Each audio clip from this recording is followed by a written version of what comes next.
Caribbean, a tropical paradise, a play of colors. Life vibrates in unmistakable rhythms.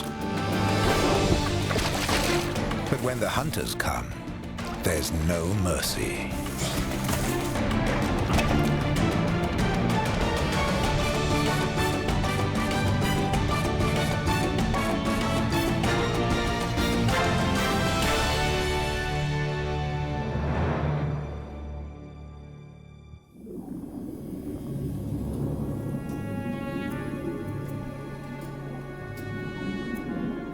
The tiger shark, king of the Caribbean. This perfectly adapted hunter can detect a particle of blood in 10 million parts of water and will track an injured fish over several kilometers. Special sensory cells register weak electric fields, locating any animal in its surroundings.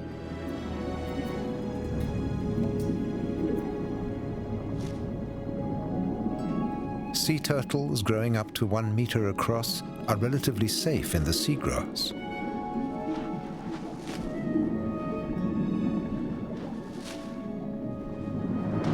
The tiger is waiting for a moment of weakness. Every 20 minutes or so, the turtle has to rise to the surface to breathe.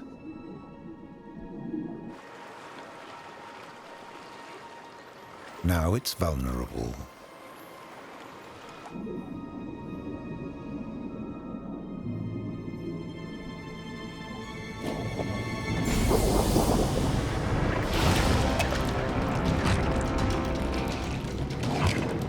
The thickest shell is no match for the tiger's powerful jaws.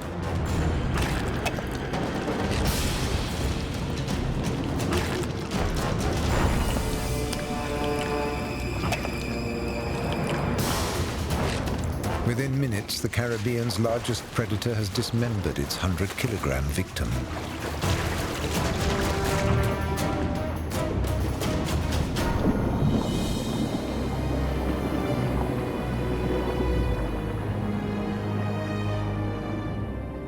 Hunters like the tiger shark are truly the pirates of the Caribbean, and the region's underwater inhabitants need intelligence and special strategies to protect themselves.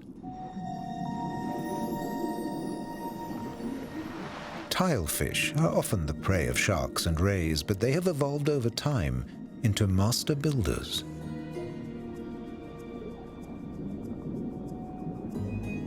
They use their nests, constructed of coral remains, to hide from predators beneath the seabed.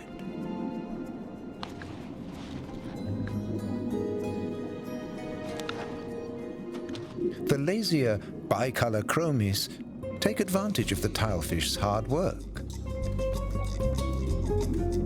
But once it reproduces, this fish's behavior changes dramatically. Despite its size, this shy, tiny fish protects its brood fearlessly. Any creature that strays too close must retire immediately or face the consequences. This sea snail's sudden change of direction near the nest will be punished, even though the snail is 50 times heavier than the fish.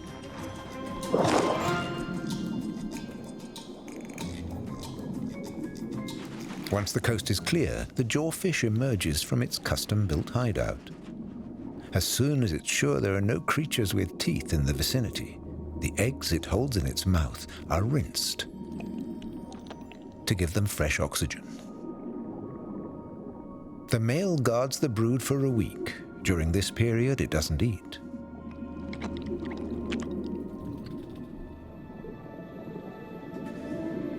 Inhabitants of the reef close to the seabed live in fear of 2-meter stingrays. But the nimble caranx seems to have been expecting the predator. When the giant ray seeks out mussels and snails in the sand, it also stirs up microorganisms, a welcome snack for the caranx. The ray offers a second advantage. By staying close to it, the caranx is safe from other predators.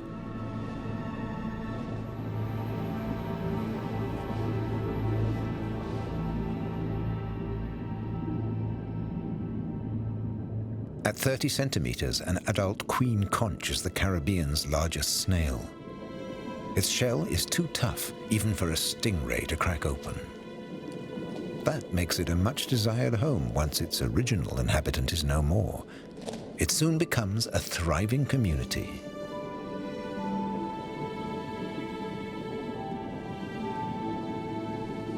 An anemone keeps watch. Its tenants are immune to its poison.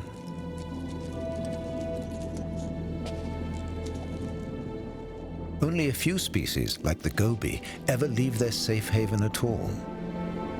And with good reason. The reef is the scene of a constant arms race. The body shape of the moray eel allows it to hunt where bulkier sharks and rays could never penetrate. Thanks to its more than 200 vertebrae, it can squeeze into the narrowest gap.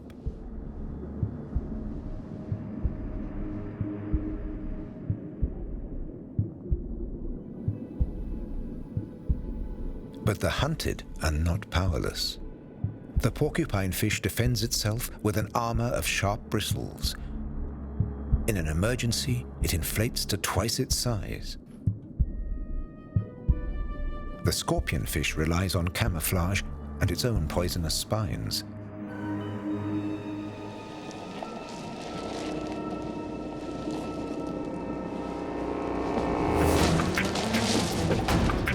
When attacked, the scorpionfish splays its poisonous barbs and stiffens its body.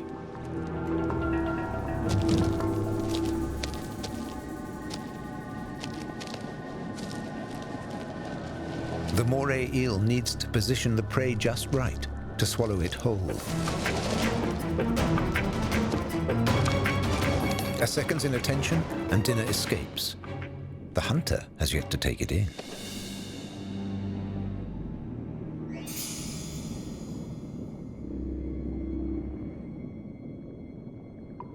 Some species protect themselves from predators by becoming indispensable. Remora attach themselves to sharks with their suckers and hitch a ride without being eaten. They have something to offer in return.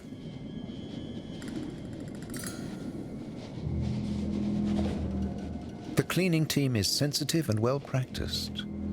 One twitch of the shark's jaws leads to a rapid and discreet withdrawal.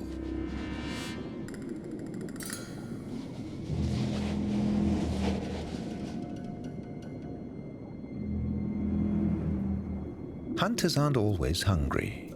Perhaps the position of their fins or their relaxed movements make it clear that this group of reef and silky sharks are currently no danger.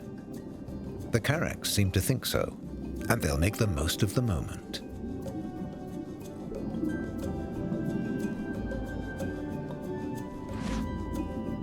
The shark's rough, sandpapery skin is perfect for scraping off irritating parasites.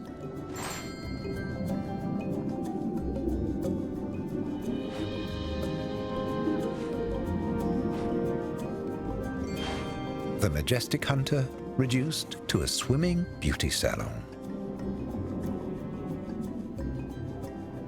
Sharks have to put up with other unwelcome guests. Remora, or suckerfish, attach themselves to the sharks to conserve energy while swimming. When the shark eats, there are always leftovers.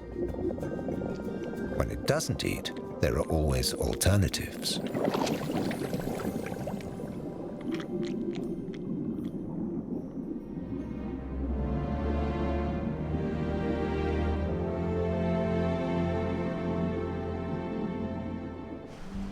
Fish are attracted to areas where the tiniest sea creatures gather. The fish then attract the predators. Every reef, every island, and every Caribbean coast has its own characteristics, drawing different predators at different times.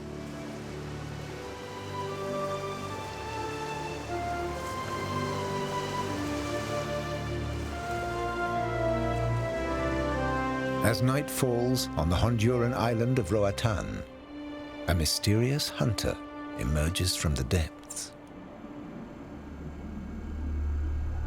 Off the coast, the seabed drops vertically almost 3,000 meters.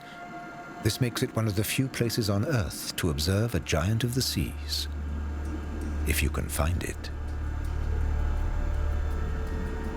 That's the goal of Carl Stanley and his custom-built submarine, diving to 900 meters below sea level. The water is freezing and the pressure 90 times higher than on the surface.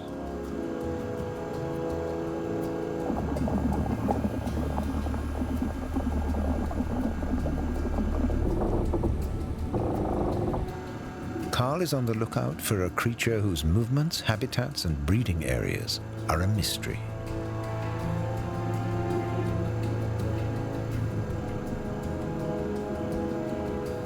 He may stay down for 3 days, traveling to places no other human has seen.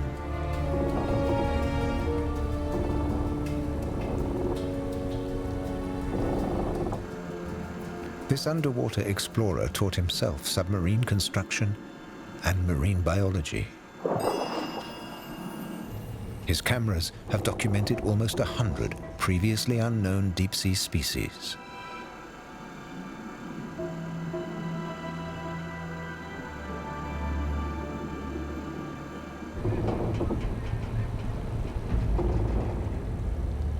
But his one continuing study is the six-gill shark.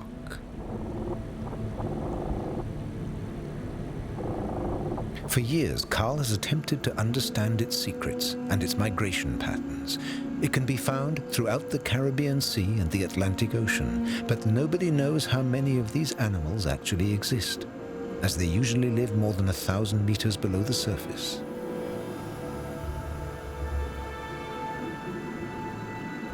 Six-gill sharks frequently become trapped in deep-sea gill nets and die. Carl is worried that the six-gill is already on the road to extinction.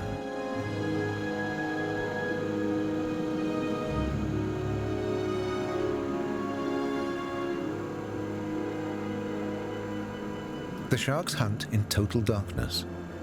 As Carl carefully follows the 5-meter-long animal, he realizes how sensitive it is to light.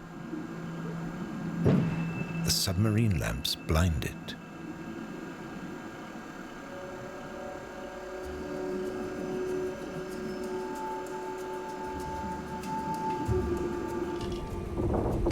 Attaching a radio transmitter would let Carl track its movements and then recommend conservation areas. But even at this speed, it's too fast for the harpoon mounted at the front of his submarine.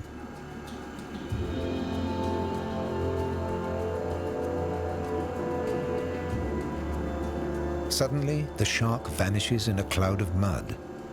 Possibly it's discovered food, either crustaceans or animal remains that sunk from the surface.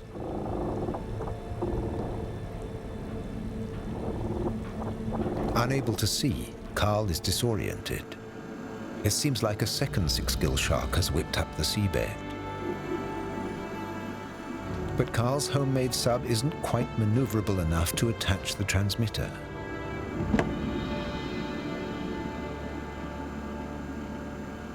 Visibility is decreasing, and an encounter with a rock could prove fatal.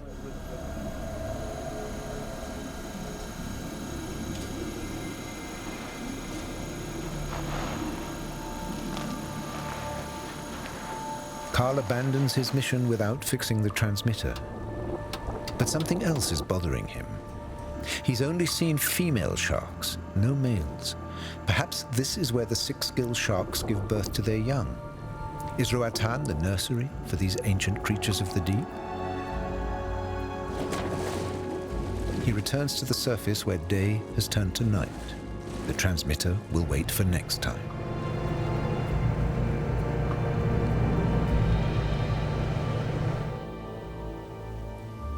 On land, too, the night brings forth predators rarely seen during the day. Their front legs have developed into long feelers, and their pedipalps between the jaw and the legs are covered in dozens of hooks and thorns to ensure their prey cannot escape. Despite their imposing armory, whip spiders must be wary. Of the non-native cane toads, these insatiable intruders were introduced by humans. They're venomous and always hungry. With no natural predators, their numbers are rising across most of the Caribbean islands.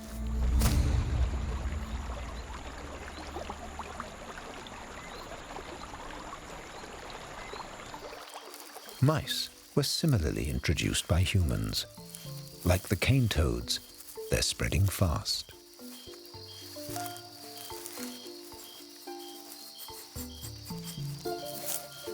The babies are left to fend for themselves while the mother looks for food.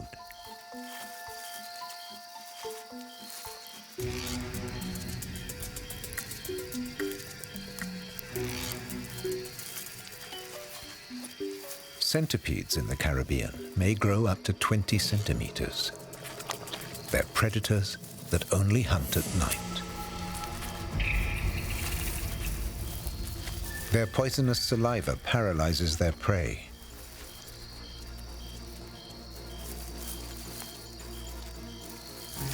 And dissolves its flesh, allowing the predator to suck it dry.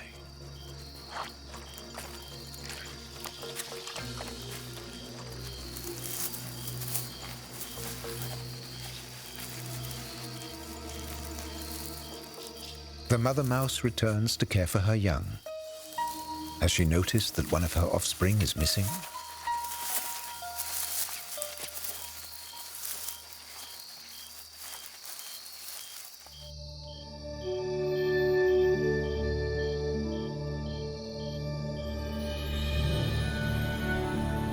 For now, many islands have untouched swamps and mangrove forests.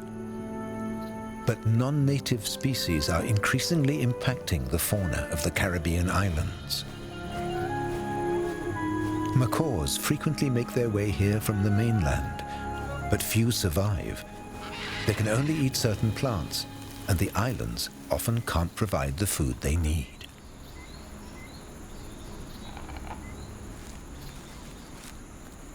Boa constrictors, the largest predators on many islands, find it easier to adapt.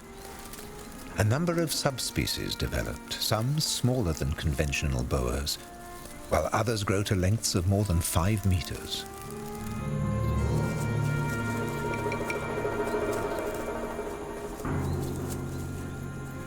The boas prey on agoutis, another non-native species. These rodents weigh about 4 kilograms, enough to keep a boa satisfied for several days. The boas can smell agoutis over great distances. They're stealth hunters, closing in on their prey before lunging and wrapping themselves around it.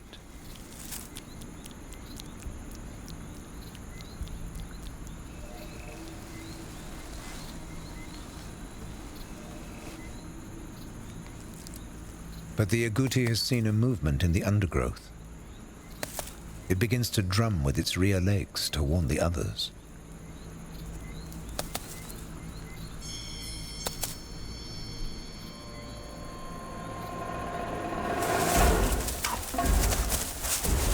Nine out of 10 attacks end in failure.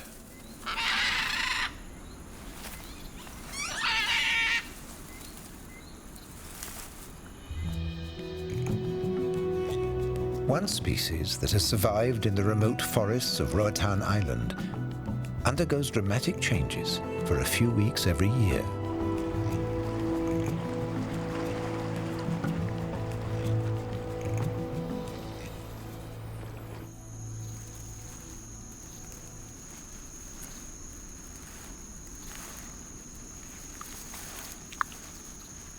The green iguana is usually a harmless herbivore and an enthusiastic climber.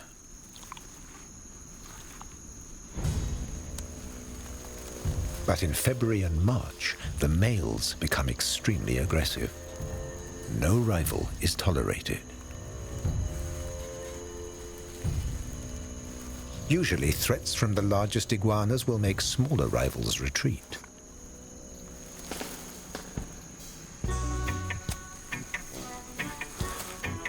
But if one of two almost 2-meter-long lizards refuses to back off during the mating season, the consequences are violent and bloody.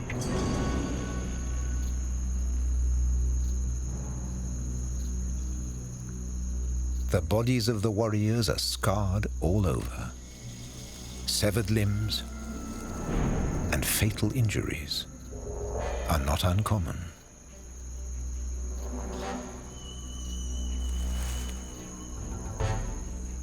The rivals provoke each other.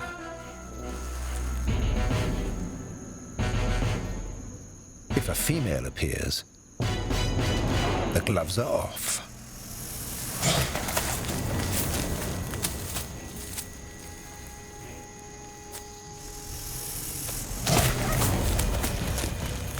These lizard fights were taking place when dinosaurs walked the earth.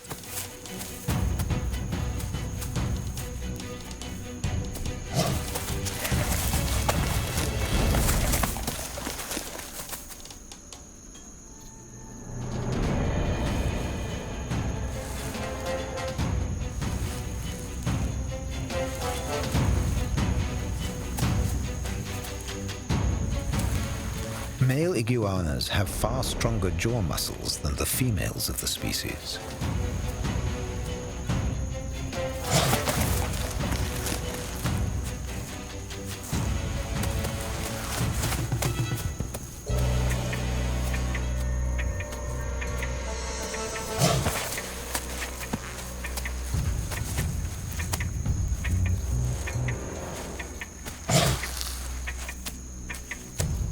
At last, there's a winner.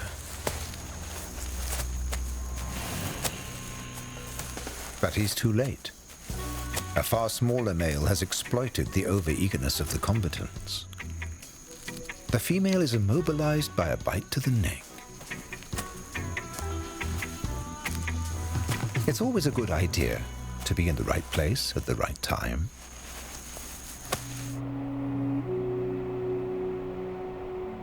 Successful reproduction on an island is one thing. The conquest of new habitats is another.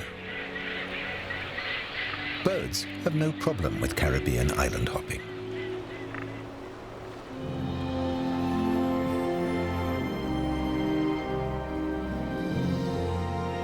For land animals like iguanas, insects, or snakes, it's a little more difficult. Mostly they arrive as unwilling castaways after great storms. Some make landfall after hundreds of kilometers clinging to driftwood. Arriving on isolated islands, the immigrants have to reinvent themselves. They may turn into new species. Cayos cochinos, an island group off the coast of Honduras, is a famous example. On its 2 square kilometers is its very own subspecies of boa. Here, constrictors are pink.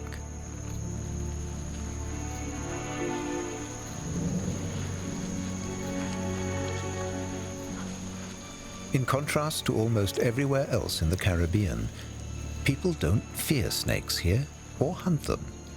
They're welcome guests, even for families with small children.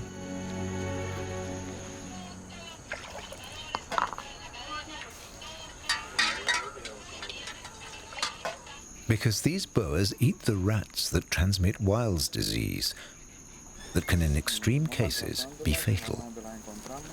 Cayos cochinos is completely free from the disease. The islanders revere their unique snake. At school, there are snake respect classes. But neither scientists nor teachers can say why this snake has turned pink.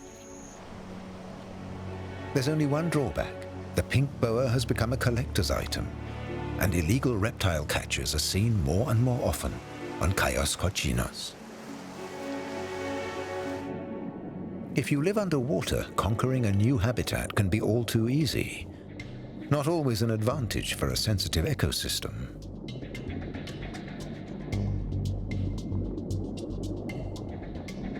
The red lionfish is an unwelcome intruder in the Caribbean.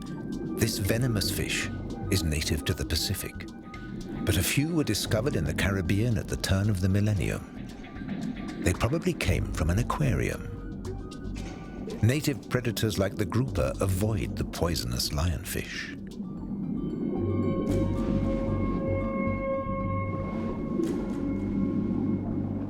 Without natural enemies, red lionfish have multiplied and spread throughout the Caribbean, with a dramatic impact on marine life. The reefs are deserted. Scientists have established that adult lionfish eat up to 50 small fish a day. The faster the lionfish spread, the fewer other fish survive. By now, there are more than 15 times as many red lionfish in a hectare of Caribbean reef than there are in their original Pacific habitat. Biologists were forced to react. Nicholas Bach harpoons every red lionfish he finds to try to save the reefs from further destruction.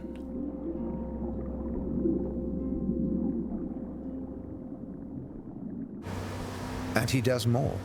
He takes biologists and diving instructors on diving expeditions.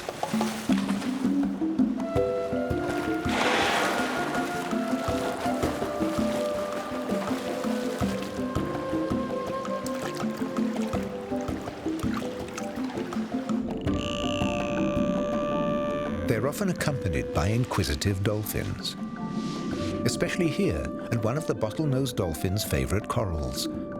The dolphins use the reef like a brush, scraping parasites off their skin. Nick's idea is simple. If all the divers work together, the lionfish invaders can be repelled. Nick trains his divers to use a harpoon. The first targets are coconuts. They're not dangerous, and they're easier to hit than a moving target.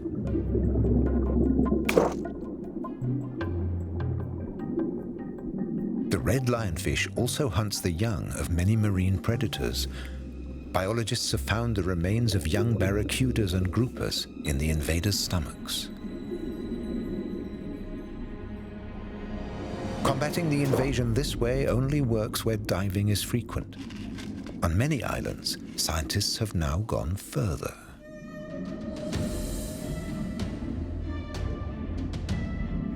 They're training the Caribbean's traditional predators to make the lionfish their prey. Sharks and groupers are immune to its poisonous spines. And after all, their Pacific relatives have no objections to consuming the fish.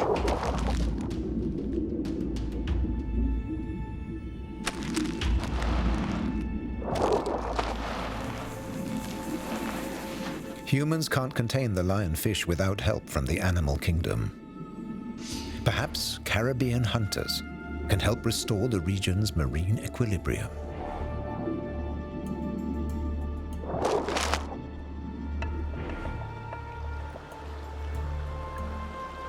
The underwater ecosystem has a direct impact on the island's human population. Changes in marine biology are immediately noticed by the poor inhabitants of the coastal regions. Red lionfish are just one problem. The Caribbean is going through dramatic changes. The nets remain empty as the populations of the large fish predators shrink.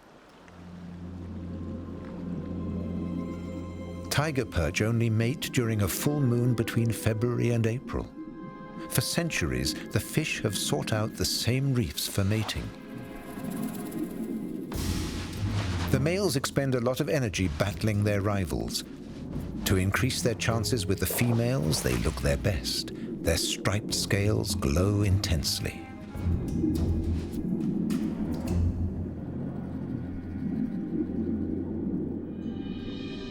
The less spectacular gray and brown females keep their distance, but watch closely.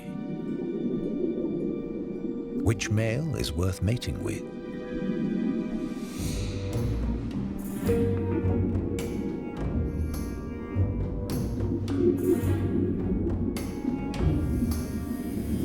But when the big moment finally arrives, the females remain passive bystanders.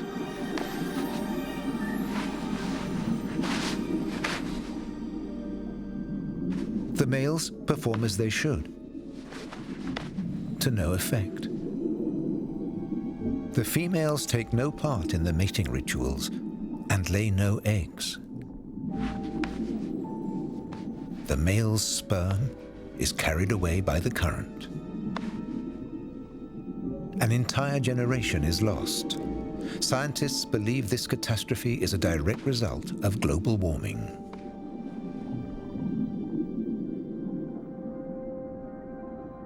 As night falls, the lemon shark takes a short break.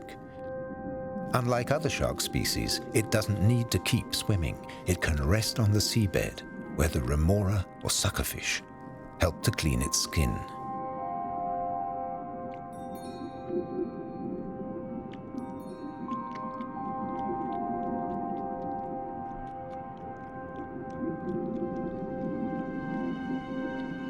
At night, caution is advised.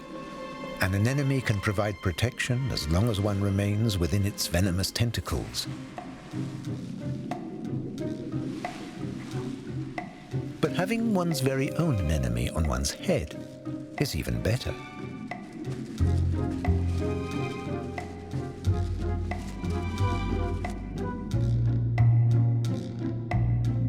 The Caribbean reef squid hunts at night. Its 10 tentacles catch the fish hunting plankton that rises from the deep.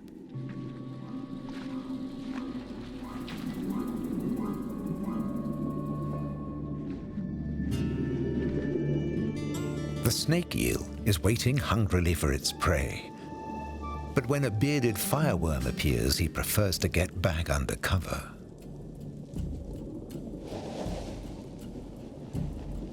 Although it's no more than 30 centimeters long, the fireworm has no enemies. They're all too scared. The eel will only re-emerge when the fireworm has moved on.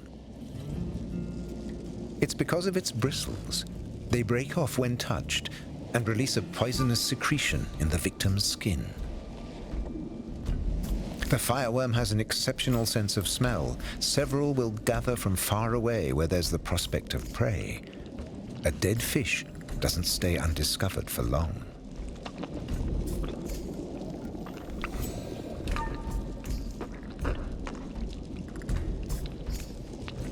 The pincers on their snout soon scoop out the flesh from the cadaver.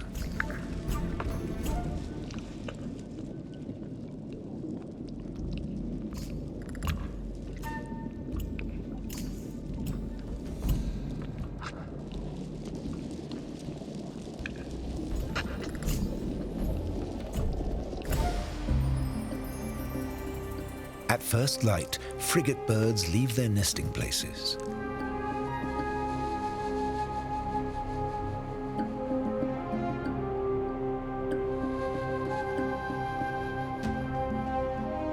They crisscross the Caribbean, covering more than 400 kilometers a day.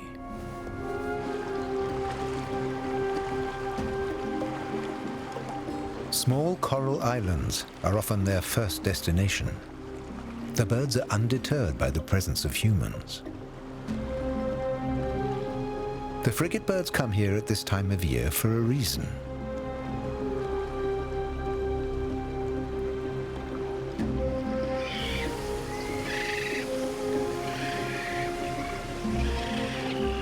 They wait patiently in the warm air currents for other seabirds like the terns to become active. Shortly before mating season in early summer, the male birds bring delicious gifts for the females. The gifts are collected from the shallow waters near the beach.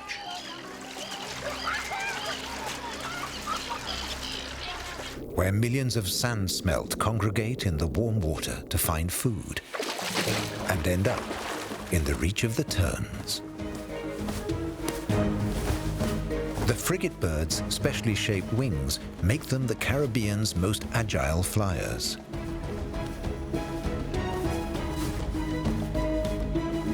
Facing danger, a tern will swallow the wedding present itself. Frigate birds are lighter than other birds, and their glands produce very little oil. This means that their feathers become saturated in contact with water, so they're unable to dive like the terns.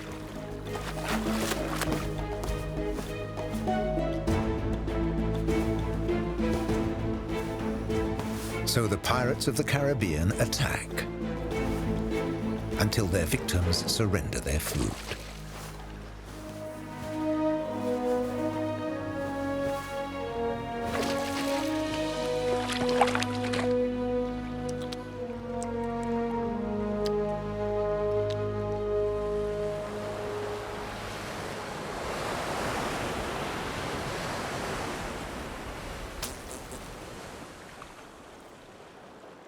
Frigate birds follow whale sharks for a particular reason. Each spring, currents carry enormous amounts of plankton from the Atlantic to the coasts of Mexico. The Earth's largest fish filters 1,000 liters of water an hour to eat its fill. The whale shark guides the frigate birds to plankton eaters they would otherwise miss. Huge shoals of jacks, pompanos, and sardines.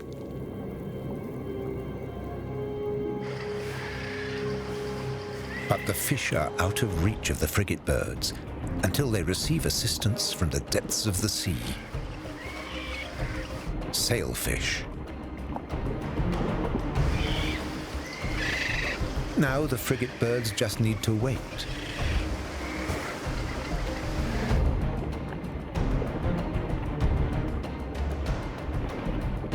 The sailfish drive the shoals towards the surface.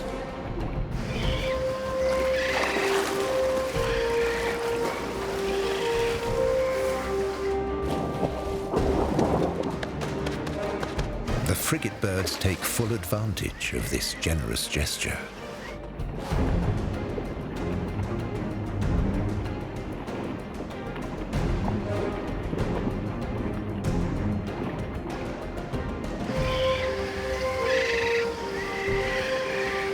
Using their long swords, the sailfish select individual fish, disorient them, and then collect their prey.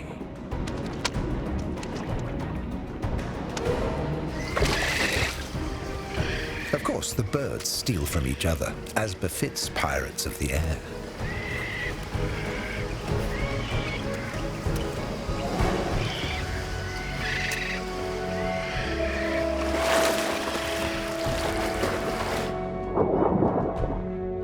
After a few minutes, the Caribbean teamwork comes to an end. Once the sailfish have had their fill, the frigate birds are left with nothing to hunt.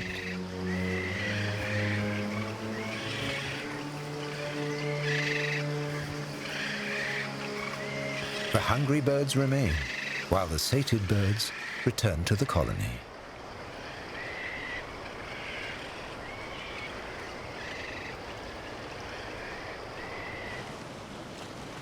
Marine predators avoid each other among the coral reefs.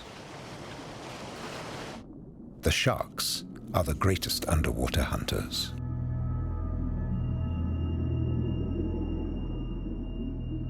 Black grouper can weigh up to 100 kilograms, but even these giants will beat a hasty retreat when 3-meter-long Caribbean reef sharks appear.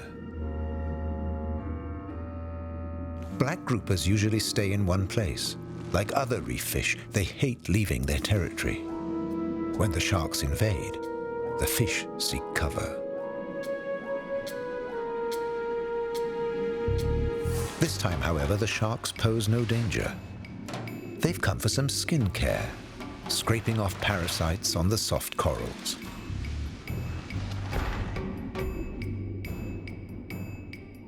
A Nassau grouper is the first to emerge from its hiding place. It intends to take advantage of the situation. A shoal of grunts, distracted by the presence of the sharks. Well camouflaged, the grouper engages in some reconnaissance. Groupers perform an important function in the reefs.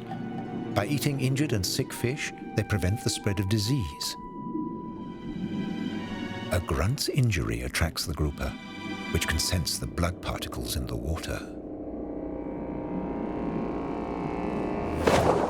Near miss.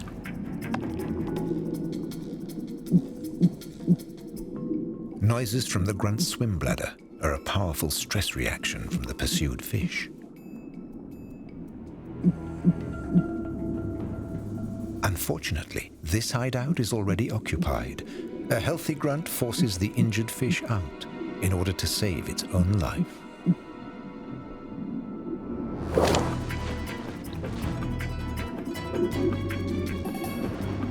The hunter has caught its prey, and the shoal relaxes.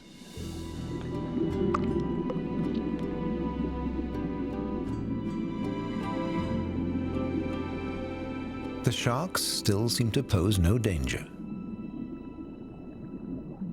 And the Nassau grouper sets off to locate a female.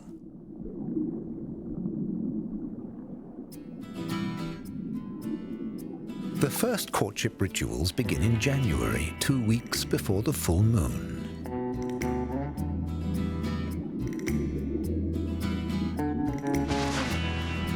The female's stomach is already swollen.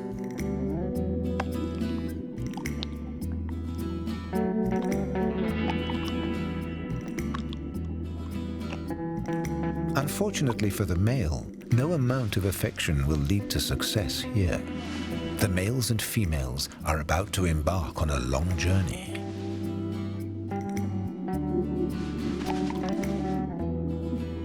Nassau groupers travel several hundred kilometers in order to spawn in the same place they were born.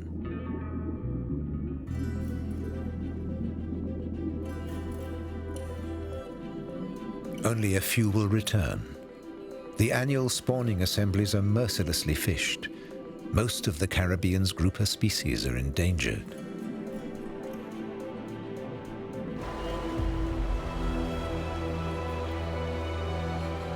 Once, the migration of tens of thousands of fish throughout the Caribbean worked perfectly. The mangroves provided the offspring with better protection than any reef.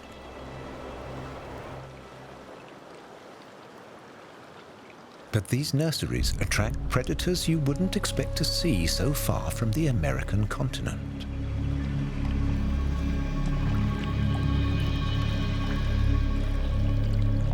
The 6-meter-long American crocodile is a good swimmer. Some individuals cover hundreds of kilometers of open sea. Now, these archaic reptiles dominate the mangrove forests on the most isolated Caribbean islands. No living creature is safe from their jaws.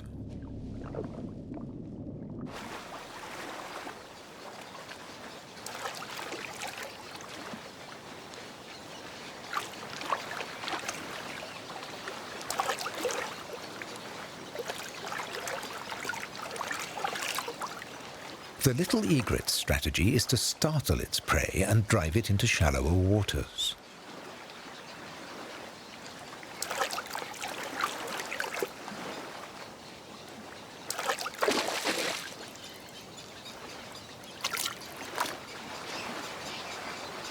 Herons and other bird species live in large colonies in the mangroves.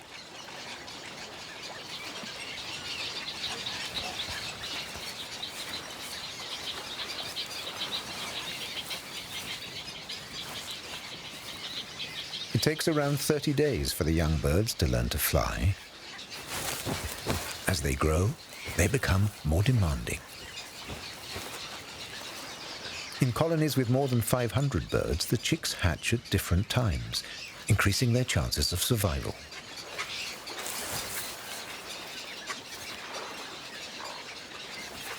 In good years, some couples may breed twice.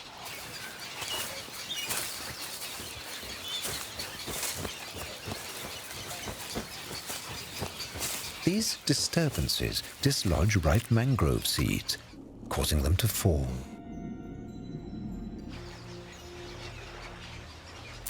The seedlings are more than 10 centimeters long. They ensure that the mangroves continue to spread.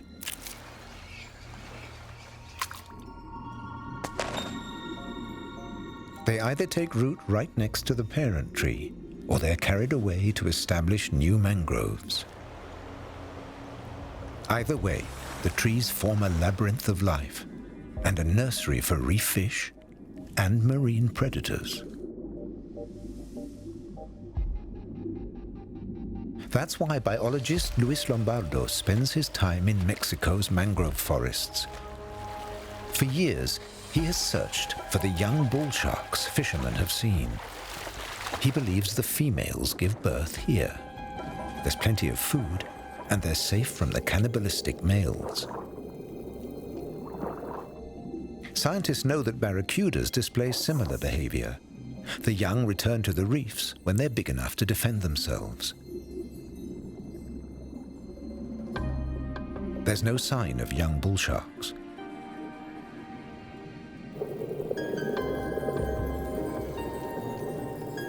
And there are few other shark species or groupers.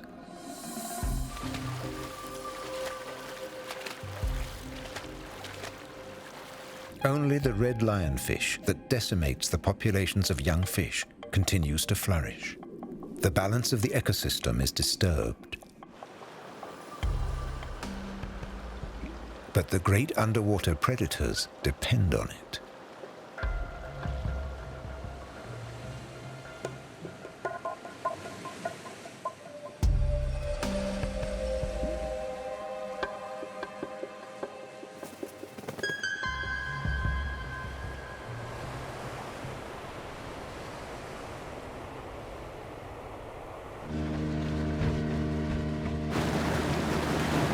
Luis and his team made an astonishing discovery off the famous tourist beach, Playa del Carmen.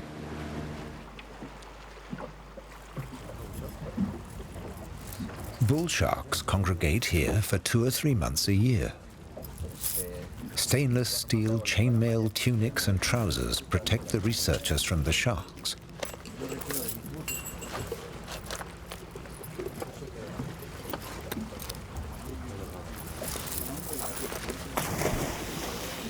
Luis hopes to attach transmitters to the sharks.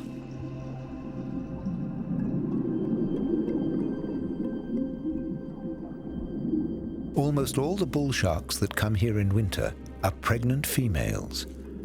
Luis believes they give birth to their young in the surrounding mangrove forests. He has known many of the animals for years, but now there are less and less of them. The further fish migrate, the higher the chances of being caught by fishermen. Conservation areas and hunting bans can only be introduced when the sharks' migration routes have been established.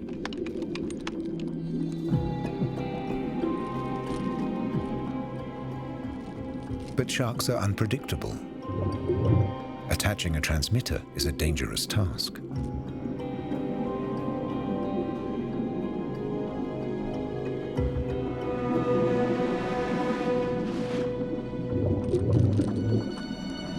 Luis has to aim at the base of the dorsal fin to avoid an injury.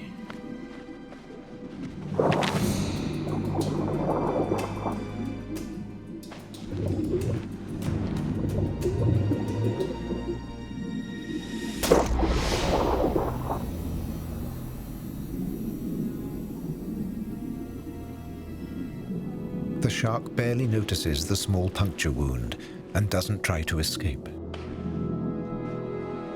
To date, the team has tagged 30 females, relaying data to receivers across 100 kilometers of reef and mangrove forest. It won't be long before Luis locates the bull shark nursery. Finally, it'll be possible to establish conservation areas. But time is of the essence, and not just for bull sharks. The threat of extinction facing the Caribbean's great hunters is proof that the rhythm of life in the wild Caribbean. The Caribbean, a tropical paradise, a play of colors. Life vibrates in unmistakable rhythms. But there are titanic forces at work that can destroy everything.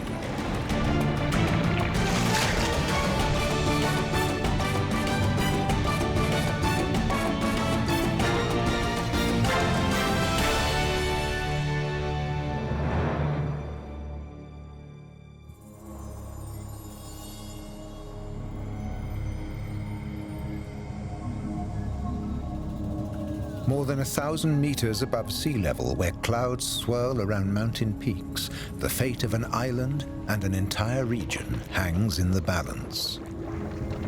In the Caribbean, volcanoes have many faces. Hot gases rise from the earth, heating the water. Dominica's boiling lake is the world's second largest thermal lake. Here, where the Caribbean tectonic plate meets the Atlantic plate, Earth's molten core pushes to the surface, creating volcanic islands. The Valley of Desolation, next to the boiling lake, is aptly named. Red iron deposits and yellow sulfur reveal just how thin the Earth's crust is here. The gates to the underworld change their position constantly, destroying whatever life has managed to establish itself.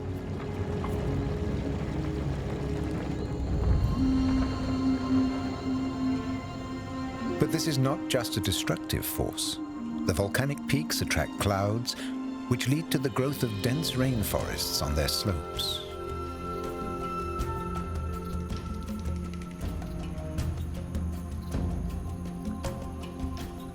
Elephant ears grow on and below the mighty trees, many of them hundreds of years old.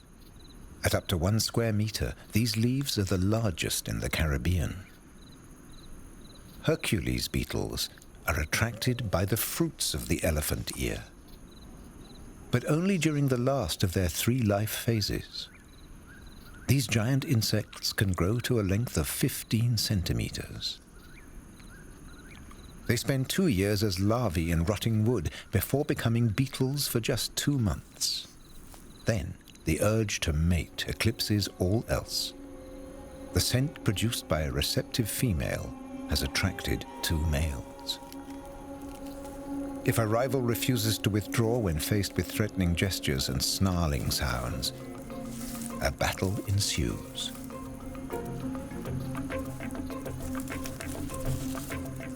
According to the people of Dominica and Guadeloupe, the insect's pincers are strong enough to break branches.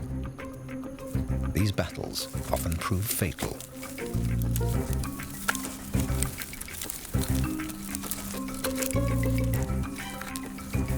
As strong as its mythical namesake, the Hercules beetle can lift up to 800 times its own weight.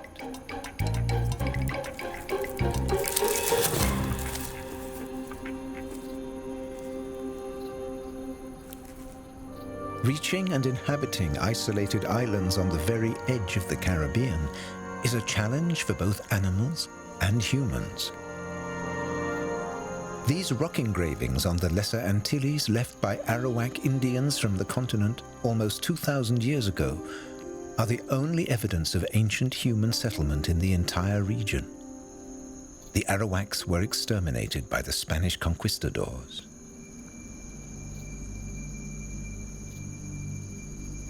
But even if they barely left any traces, these first humans changed the nature of the Lesser Antilles.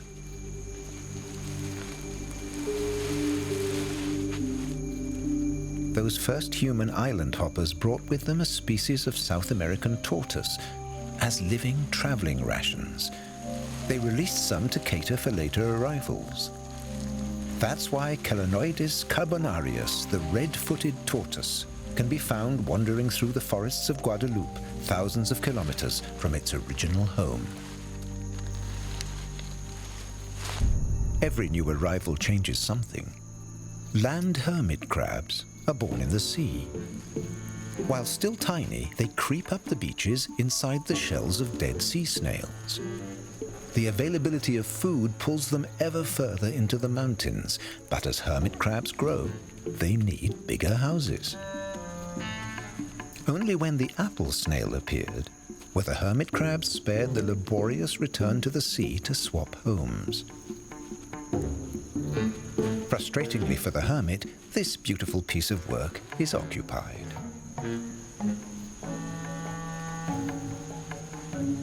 Finding a perfect residence right here on the mountainside would be like winning the lottery.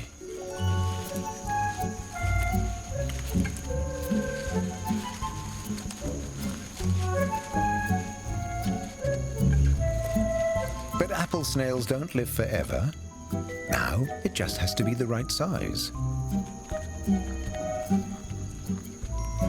No self-respecting hermit crab exposes its vulnerable hindquarters any longer than it has to. So a hermit crab relocation takes place in double quick time.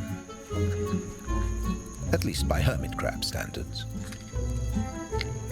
Thanks to long-departed apple snails, many hermit crabs are spared the long trail back down to the sea.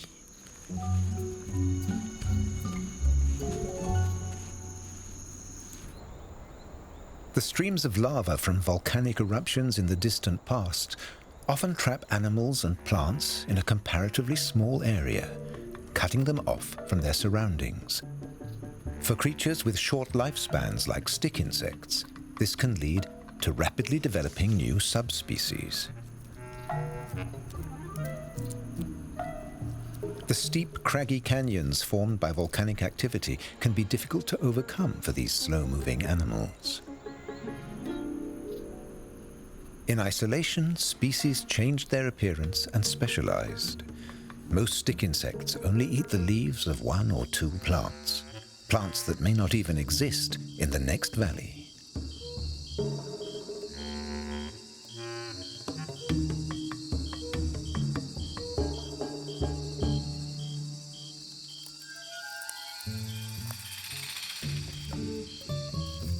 But the behavior patterns of the stick insects remain the same. At night, they leave the trees where they sleep. On the ground, a journey begins. A journey with frequent interruptions. These interruptions are caused by the characteristic that separates the volcanic islands from the other Caribbean islands. Rainstorms. Clouds bank up against the steep slopes, bringing rain even during dry periods. The delicate insects are forced to take cover.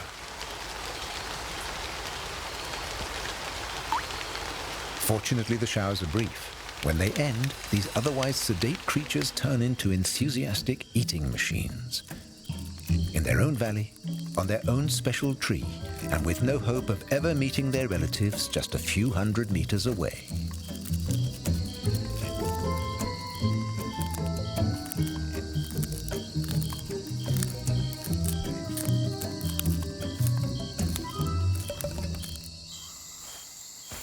Another creature from this volcanic environment once only existed on Dominica. Giant ditch frogs, also known as mountain chickens, once inhabited an area of just 25 square kilometers. Josh Barron and the other national park rangers now find fewer and fewer frogs. For the past 15 years, a fungal infection has decimated populations. The infection enters the body through the skin and destroys the immune system. Just a few hundred frogs have survived. Using skin and saliva samples, the rangers want to discover why some of the amphibians seem to be immune to the infection. These animals are the last hope for their species. Perhaps the samples can be used to develop an antidote.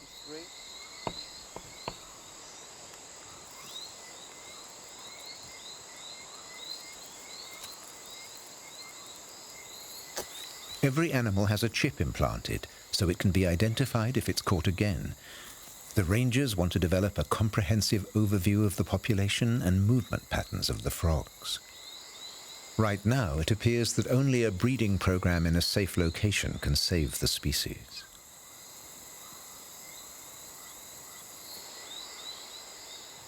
Dominica and Guadeloupe are a long way from the mainland. As a result, there are few mammals in the island's rainforests.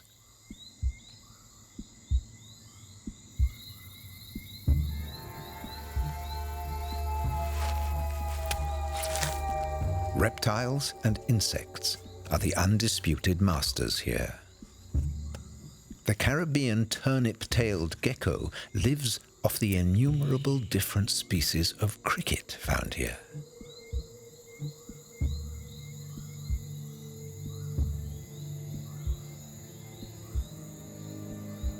As the lizard moves noiselessly through the undergrowth, its prey remains unaware of the impending danger.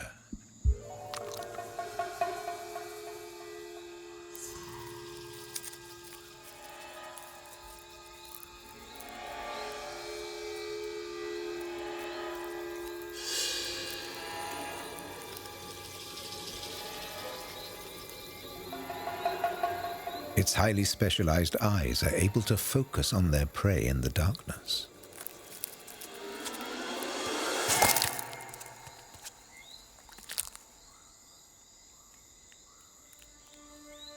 The roles of these species seem clearly defined: merciless reptile hunter and defenseless insect prey. Kill and be killed.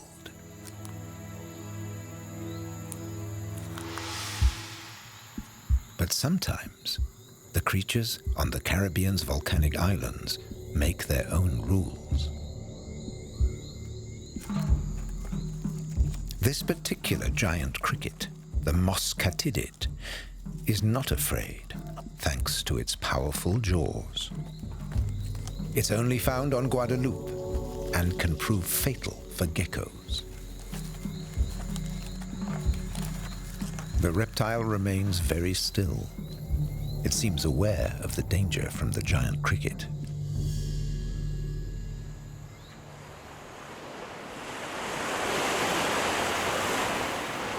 Where the rainforests end and the volcanoes and the sea are engaged in eternal battle, there are small niches for animals that can profit from volcanic forces.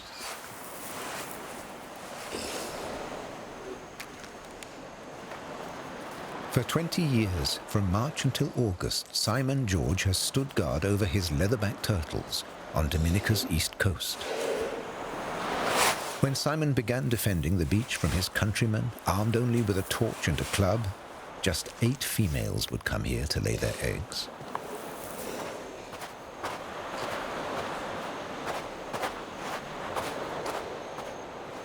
Poverty and hunger drove the local inhabitants to kill the females, weighing up to a ton, as soon as they dragged themselves onto the beach.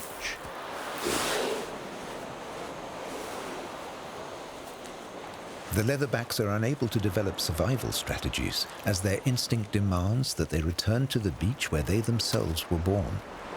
On land, these slow-moving giants are easy prey.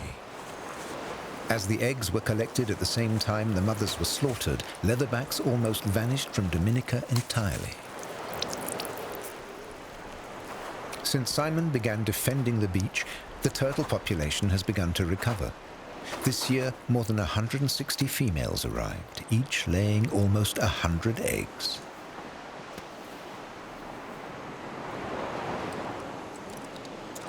Simon tags and examines the turtles. When the females lay their eggs, it seems they feel no pain and become somewhat unaware of their surroundings.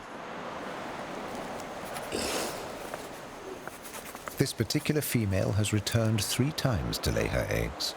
Simon measures her shell to establish how fast leatherbacks grow. As yet, there is so little data about this endangered species.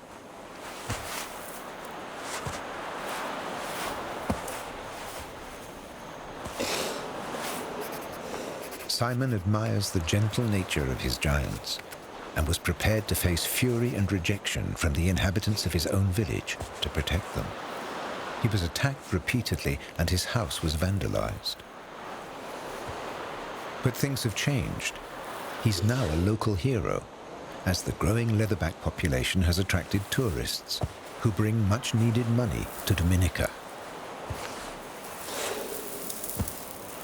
Once the female starts covering her nest, Simon retreats to a safe distance. From this point on, the animal must remain undisturbed. Despite its exhaustion, it still has to move more than a ton of sand.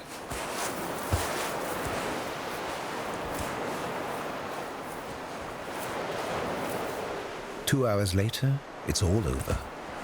The pressure on the intestines and lungs caused by the eggs is gone, and the visibly drained female returns to the environment she was made for. The sea, where her heavy body is almost weightless.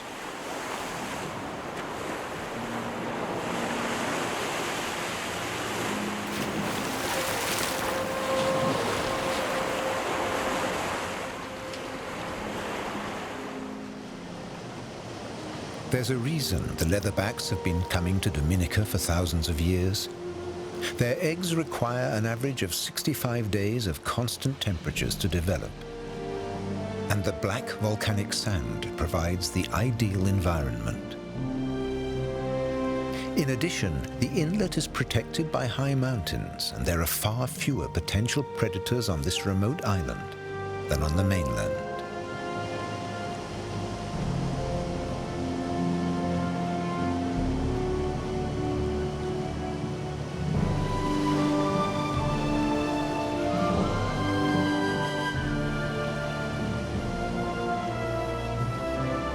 The titanic forces of volcanic activity are constantly creating new habitats and opportunities for flora and fauna, both above and below the surface. The trumpetfish is a master of disguise. It knows every inch of its hunting grounds and rarely leaves them. The arrival of a shoal of mackerel near its reef is a cause for concern. Even an experienced hunter can suddenly become prey.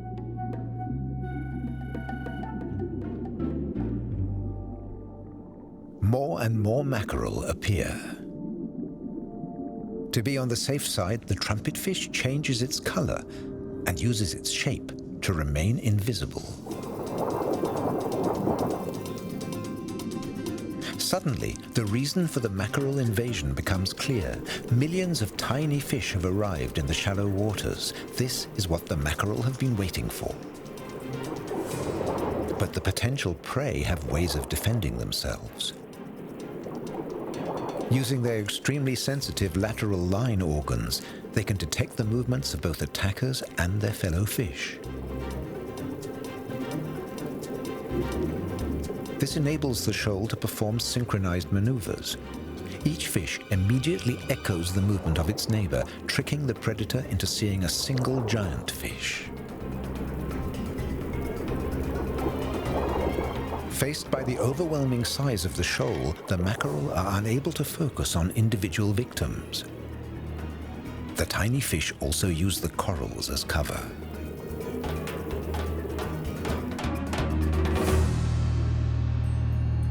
Eventually, the mackerel concede defeat and withdraw.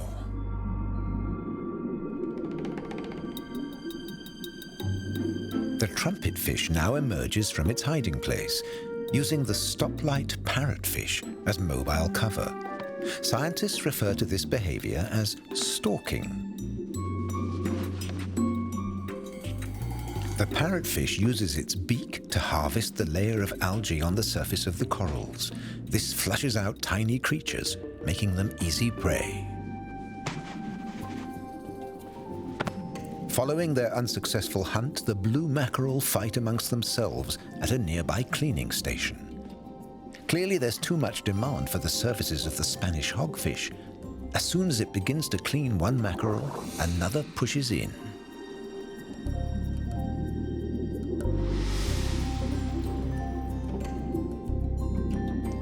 Faced with so many agitated customers, the cleaner wrasse eventually gives up and retreats into its coral. Yellow chubs have a special strategy when the cleaner wrasses are overwhelmed by their shoals or are otherwise occupied. They get on with it themselves. On some of the corals, the traces can clearly be seen.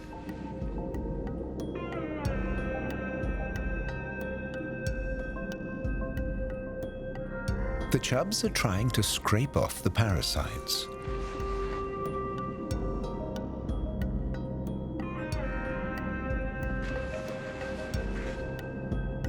But even when the work is over, the yellow chubs stick around.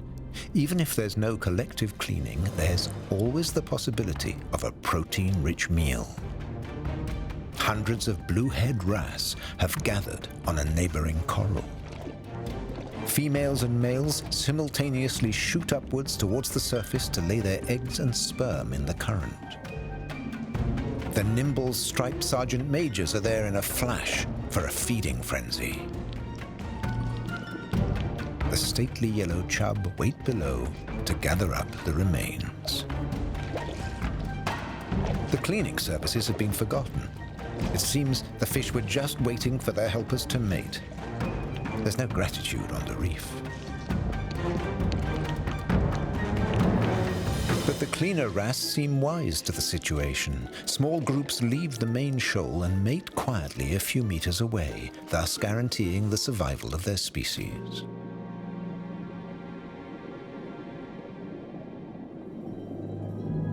The shoal of dark blue doctorfish take no interest in the proceedings. They're vegetarians and are busy harvesting the algae.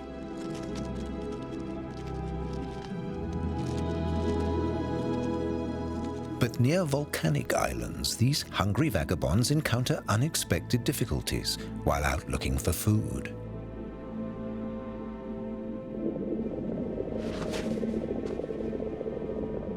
The shoal dissipates, and only the bravest dare to make their way into the so-called Champagne Reef.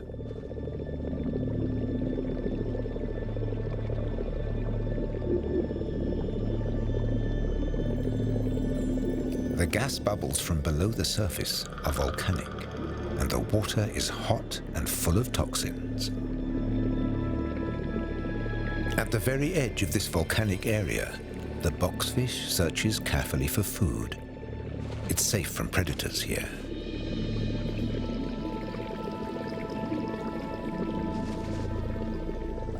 Specialized bacteria and algae turn the poisons like sulfur into food, forming symbiotic communities found nowhere else. The lettuce sea slug has a different strategy. It stores algae in its body and uses the sugar the algae photosynthesizes as a source of energy.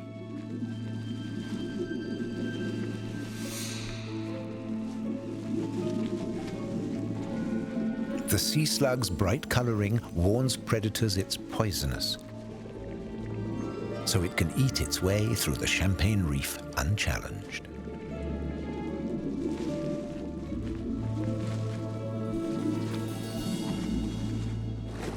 As the North American tectonic plate slides below the Caribbean plate at a rate of about 2 centimeters a year, the islands of Guadeloupe and Dominica also shift. Ancient coral reefs are forced up, creating bizarre bluffs of fossilized coral next to the volcanic rock. Off the coast of the islands, the seabed drops suddenly to a depth of more than 5,000 meters. This area is home to a pod of sperm whales. The females and the young whales never leave, unusual for a species that usually travels thousands of kilometers a year. These are also the only sperm whales to live so close to land. Does the region's volcanic activity have something to do with this behavior?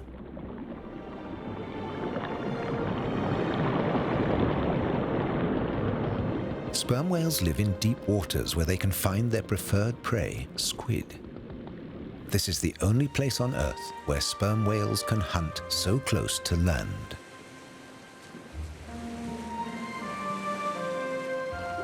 Biologist Shane Garrow believes the region's unusual geology is the reason the whales have developed such unique behavior patterns. Shane spends more time with his whales than with his family, learning about their communication and their social structures. I have 4 up here. What's the minimum count? I got 10 for you. Okay. Yeah, there's breaching at the horizon also. I think it's a really big group that's spread out.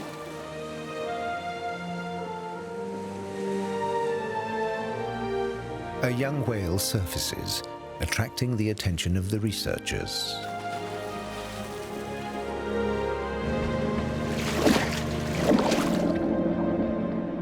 The mother has returned from a hunting expedition.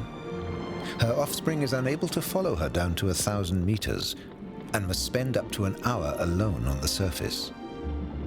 The young whale immediately seeks out physical contact, and the two animals communicate enthusiastically with clicking sounds. Sperm whales give each other names. When the mother calls her offspring, she emits a specific series of sounds. The researchers hope one day to understand the highly complex language of the whales, perhaps with the aid of computers, but this is still a long way off. Shane Gero has another mission. He hopes to be the first scientist to tag a sperm whale calf with a radio transmitter. He wants to find out more about the depths the calf can reach and how the young whale communicates with adults on the surface and in the depths. Okay, tag's going up. He's been following the calf for 2 months without success. Although the boat has an 8-meter pole for this purpose, the team still needs to get close enough to place the transmitter. So far, the 12-meter-long mother has not permitted it. Here we go. Today, however, the protective parent is patient.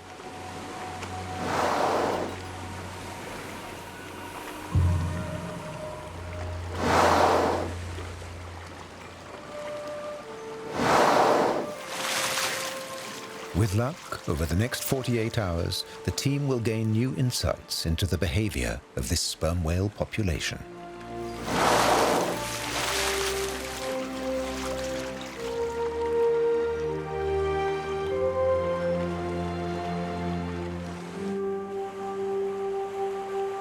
On the other side of the island, Simon is hard at work on his beach. Driftwood is washed up every day. It could soon make it difficult for the freshly hatched young turtles to make their way back to the sea.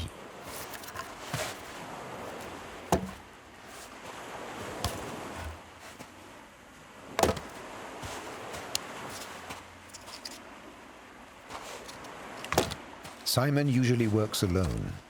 The villagers may have stopped killing turtles, but they aren't yet ready to help him.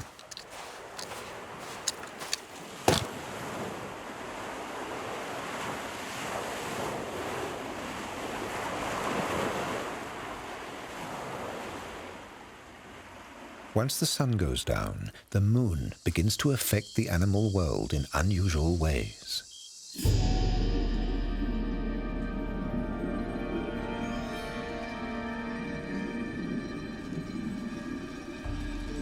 The Gorgon Head basket star reaches out its arms as plankton rises from the depths of the ocean. Garden eels emerge from their holes in the sand to pick at tiny crabs and fish larvae. This is no easy task, as the eels keep their tails in their holes at all times for a quick getaway.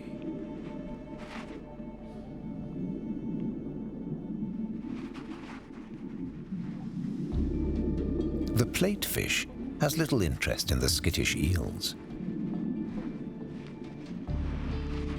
Like the lizardfish, it's maneuvering itself into the best position for a big feast.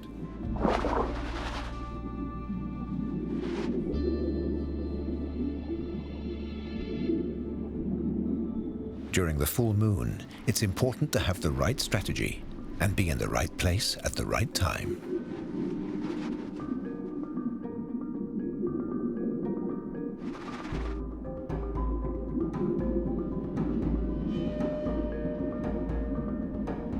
The octopus prefers force to subtle deception. Its 8 arms allow it to search holes for prey 8 times faster. Large numbers of holes mean a lot of food, but also a lot of hungry octopuses of different sizes.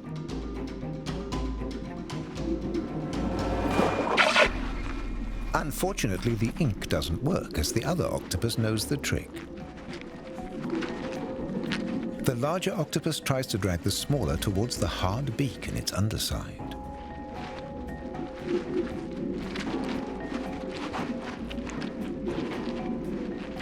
But when 16 arms grapple with each other, skill can be more important than size or strength.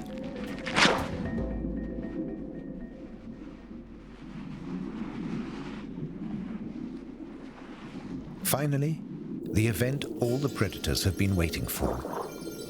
The sand smelt and horse mackerel have followed the plankton from the open seas to the reef. The laced moray seems a little overwhelmed by the range of prey on offer. It can't make up its mind. But the platefish's tactic bears fruit. These fish do not have to target their prey precisely, as their mouths create a vacuum as soon as they open. The prey are simply sucked in.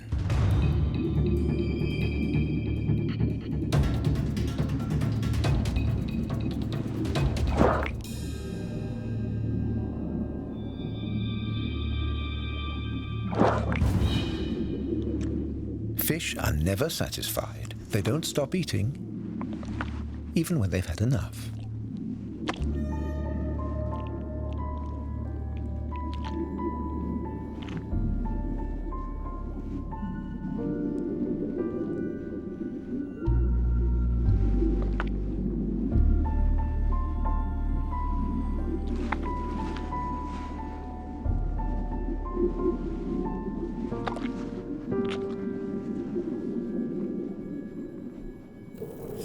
Just 15 minutes later, it's all over, and the shoal moves on.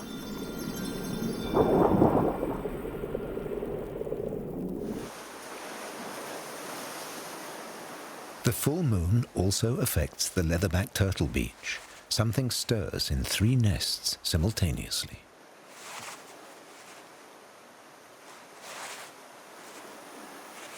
Up to 100 tiny turtles are digging their way out of nests a meter below the surface. They must reach the sea as soon as possible. On Dominica, there are few seabirds to threaten the young turtles. The island is too young and too far from the mainland to be home to large lizards or mammals. But the black volcanic sand heats up rapidly once the sun comes up. And the newborn turtles face another challenge. The sargassum seaweed washed up on the beach is an energy-sapping obstacle. The longer the young animals take to reach the water, the more they become dehydrated and risk dying in the sun. Exhausted, the turtles become disoriented. More and more of this straggly seaweed is washing up on shore. It's most likely due to changes in currents caused by global warming.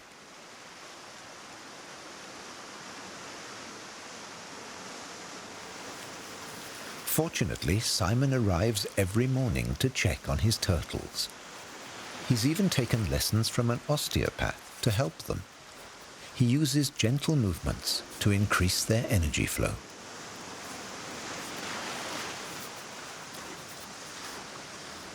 Some biologists have their doubts about these methods, but the small leatherbacks take off with a new lease of life. Even the final obstacle, a mountainous climb from the turtle's perspective, can't stop them.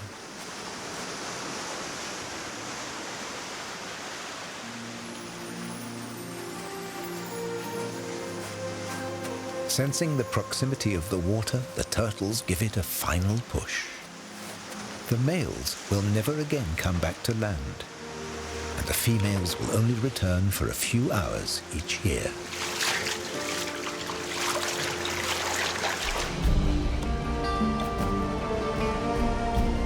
If the volcanoes permit it, many of the females will come back to this very same black beach on Dominica between 30 and 40 times.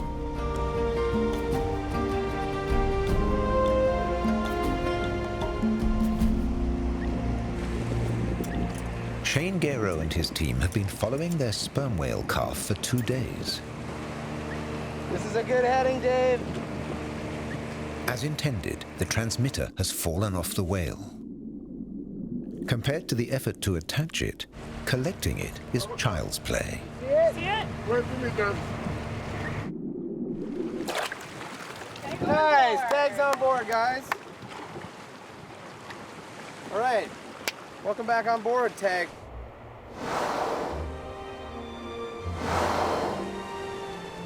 The data received from the transmitter has revealed that sperm whale calves are not reared solely by their mothers. When the mother goes hunting in the depths, another member of the family stays with the calf and communicates with it.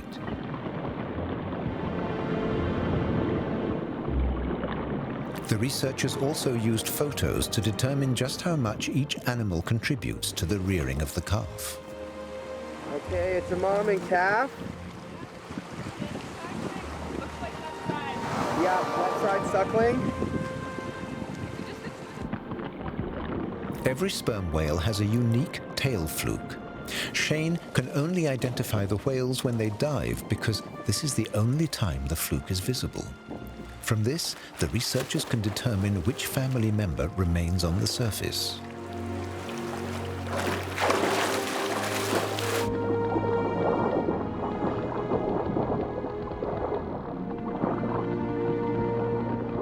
It takes sperm whales 3 years to learn their particular dialect. Then they're able to click in the correct rhythm for their complex language, which only exists in the Caribbean. So far, Shane and his team have been able to identify 22 different words, between 3 and 10 clicks long. Just like a human child, the whale calf needs time to learn to speak.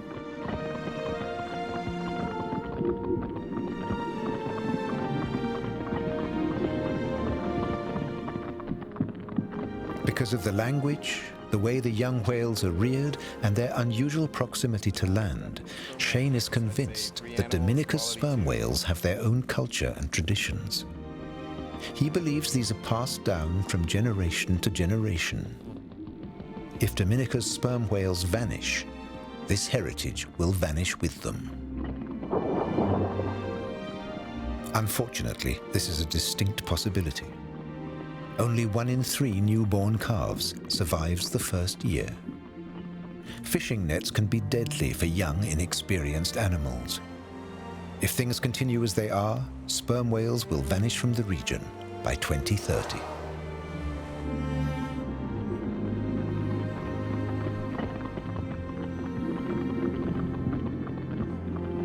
If the sperm whale family has newborns, it prefers the more sheltered side of the island that faces the mainland. Dominica and Guadeloupe both have 2 distinct sides.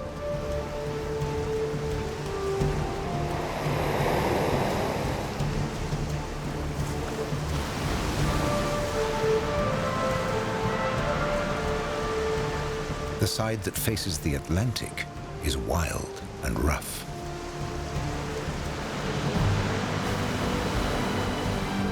The landscape here is dominated by craggy, rocky coasts, battered by wind and waves. To exist in a place like Hummingbird Cape, animals need particular survival strategies.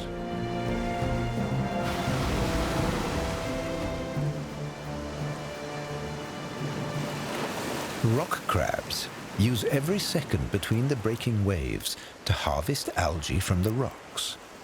The crabs use their hook-covered legs to find the best perches on the rocks. These marine animals can breathe on land because they suck the water from the breaking waves into their gills. When they have extracted all the oxygen, the water is expelled.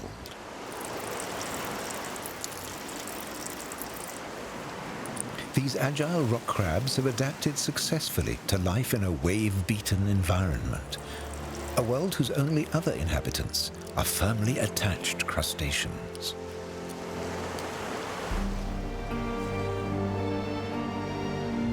The other side of the island faces Central America, with numerous picturesque bays. White coral sand and powdered black volcanic rock mix in constantly shifting shades of brown.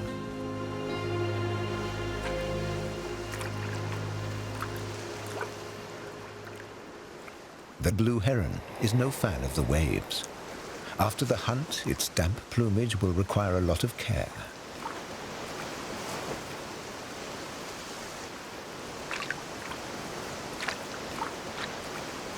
It's a long day's work, and in between, it takes a short break. The effort it takes to come here and walk out into the surf is worth it. Young fish look for food in the gaps between the rocks where the waves stir up the sand. The blue heron preys on the young perch that hunt here.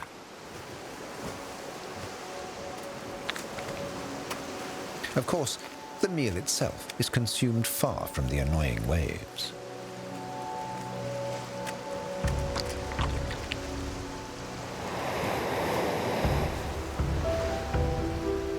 Unlike the sandy beaches, the intertwined roots of the mangrove forests offer real protection to the smaller fish. But it's not as simple as it seems.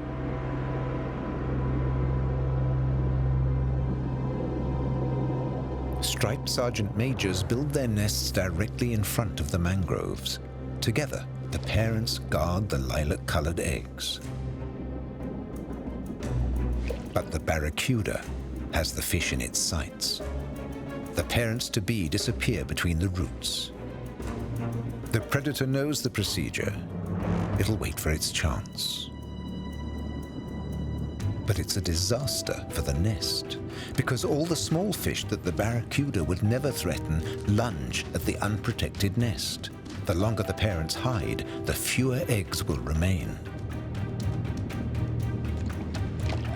Only when the barracuda leaves can the sergeant majors swim back to defend their eggs.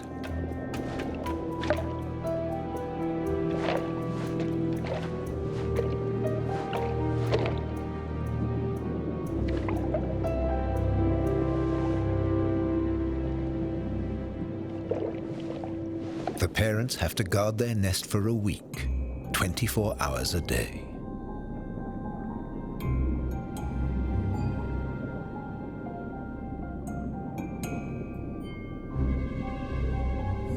Evolution can demonstrate bizarre strategies in this labyrinth of life.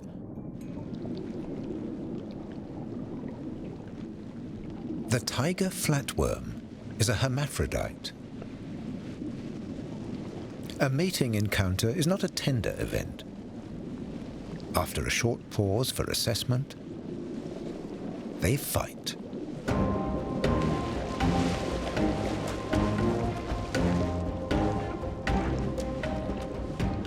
The winner takes over the male role. Its stiletto-like penis injects its sperm into the skin of its adversary.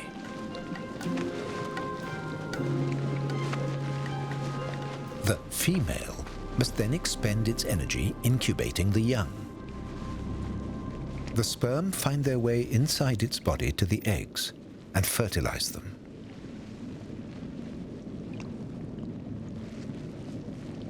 The male moves on to its next encounter in the mangroves.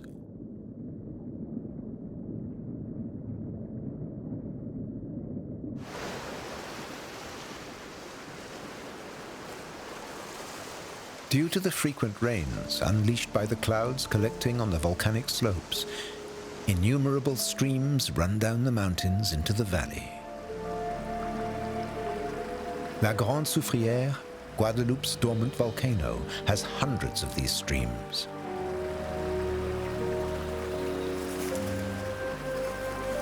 The lush vegetation along the banks provides a wealth of nutrition for the underwater inhabitants too.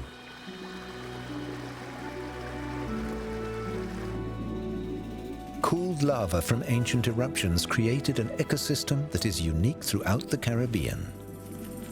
Many of these waters' inhabitants once lived in the sea. At breathtaking speed, the animals adapted to freshwater life and moved inland, often traveling several kilometers upstream. Some fish are dependent on the rainforest's ripe fruits. The island's crayfish live off the local plant life. There are 14 different species of crayfish in the streams of Guadeloupe. They need salt water to rear their offspring, a reminder of their marine heritage. To lay their eggs, the crayfish make their way to the river mouths. The hatched offspring then travel back upstream towards the volcanic peaks.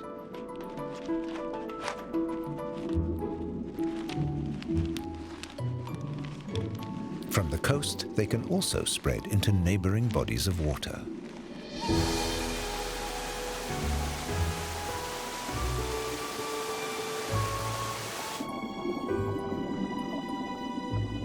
Fish such as mullets or gobies have become accustomed to fresh water too, moving seamlessly between marine and riverine worlds.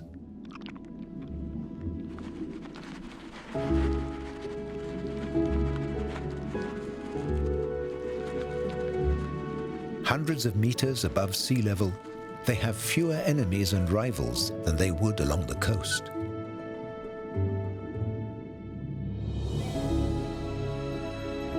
At some point, however, even these mountain climbers reach their limits.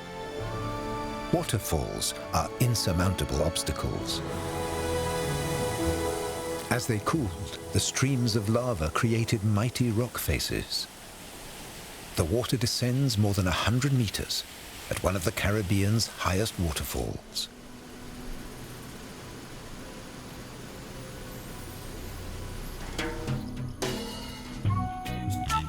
But one animal has overcome this natural barrier.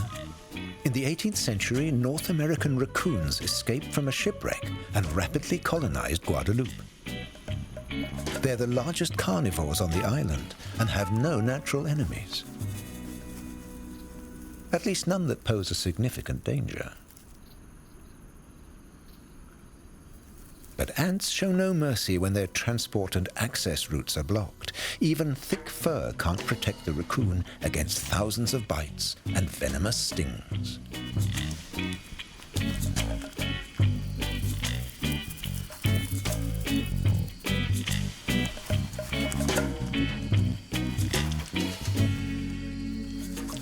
This small animal is usually nocturnal, but now it has no choice but to retreat from its sleeping place. The land crab is a dangerous opponent. Its claws reach almost half a meter. Until the raccoons came, they were the undisputed rulers of Guadeloupe. The young raccoon is inquisitive, hungry, and inexperienced.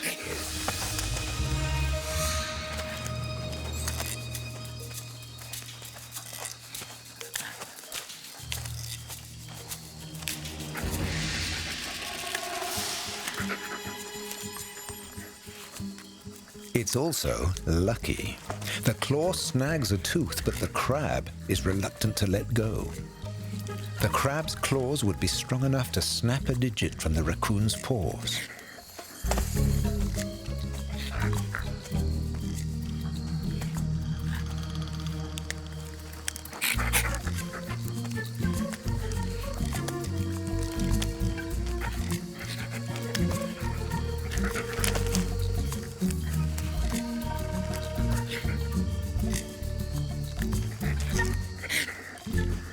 This time, its fur protects it. But it can't find a way through the crab's defenses.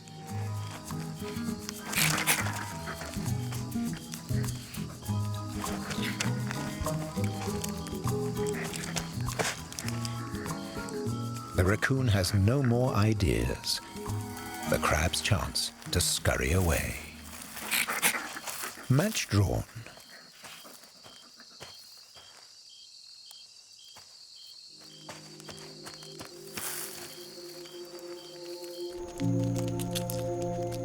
Land crabs have taken over every part of the Lesser Antilles, even the Morne-à-l'Eau cemetery, where the living construct palaces to the dead in a strange fusion of celebration and mourning.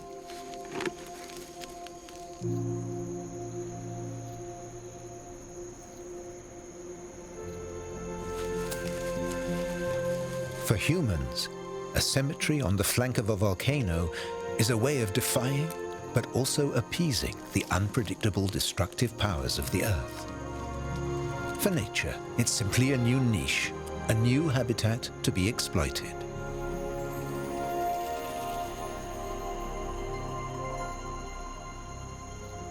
It's like this everywhere on volcanic islands. Even under the harshest conditions, even where toxic fumes and boiling heat seem closer to hell than a Caribbean paradise, there's still life.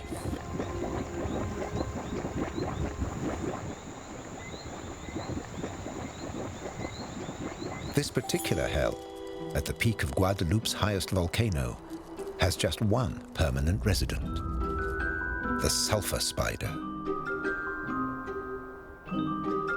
No one knows where this species of tarantula finds enough food to survive, where it mates, or even how many of them there are. It was only discovered a few years ago, And maybe the sulfur spider will disappear again with the next volcanic eruption, to be replaced in time by a new species. Part of the rhythm? The Caribbean, a tropical paradise, a play of colors. Life vibrates in unmistakable rhythms. But when night comes, everything changes.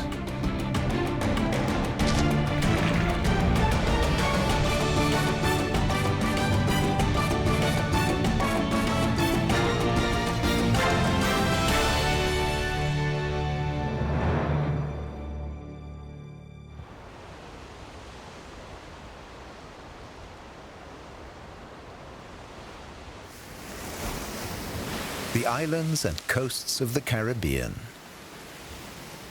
White beaches, turquoise lagoons. They're all made of one substance: corals.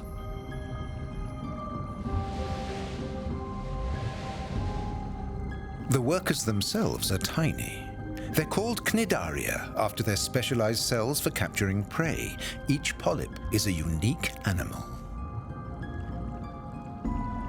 Together they create giant structures of stone, and they feed and protect thousands of species. Once a year, something remarkable happens. They release millions of sperm and eggs with a mission to find each other in open water and create a new reef. Easier said than done, it all hangs on the fate of a very different animal, high, high above. The shimmering quetzal is king of the Caribbean cloud forest. Its rule is threatened.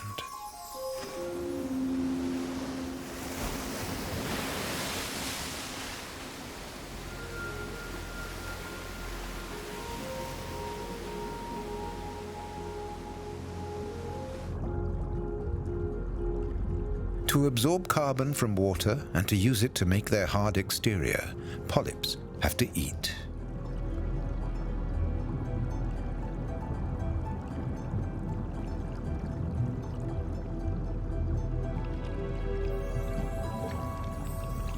Out come their weapons, tentacles with poisoned barbs. Some species are immune. They have a perfect place to hide.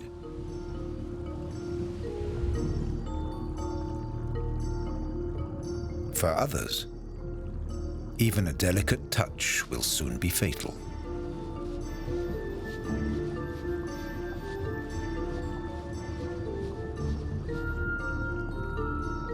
The corals aren't choosy. Plankton, tunicates, crustaceans, worms. Thousands of mouth openings are waiting for them. They're caught, doped, sucked in, and slowly absorbed. The polyps share, so the entire colony can grow. Until the invasion comes.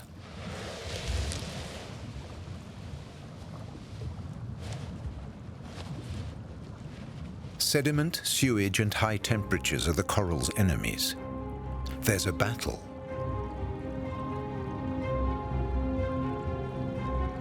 But in plenty of places, it's game over.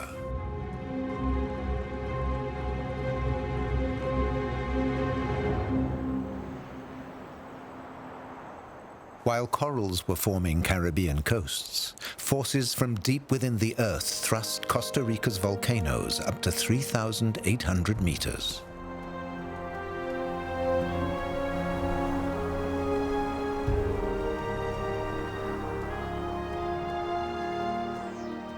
Caribbean clouds release their rain, creating lush forests shrouded in mist.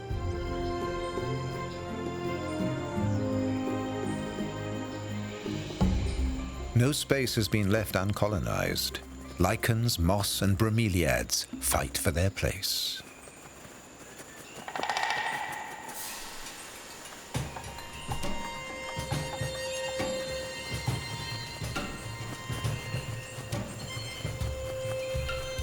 For hummingbirds, they're a welcome source of nectar.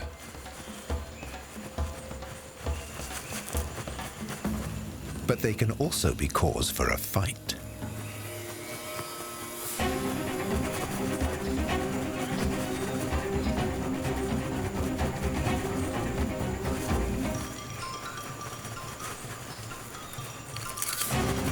Even though there's plenty to go round.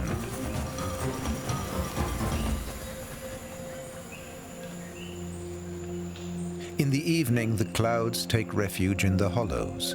The peaks glow gold.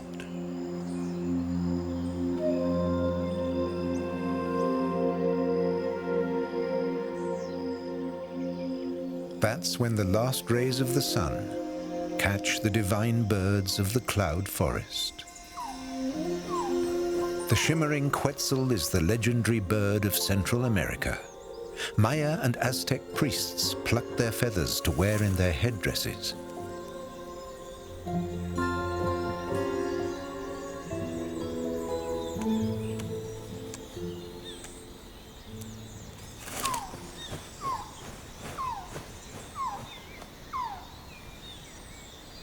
Only the male has the tail feathers.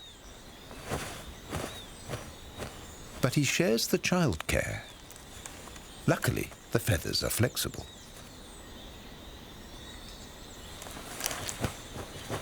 Here in Central America, the quetzal personifies the frailty of the cloud forest. Quetzals need the soft wood of dead trees to build their nests, and food for young and adults comes from a single family of laurel trees.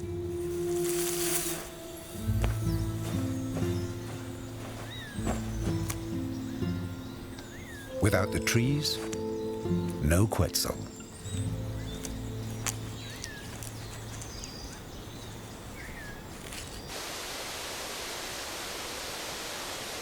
Water that came with the clouds makes its way back to the sea.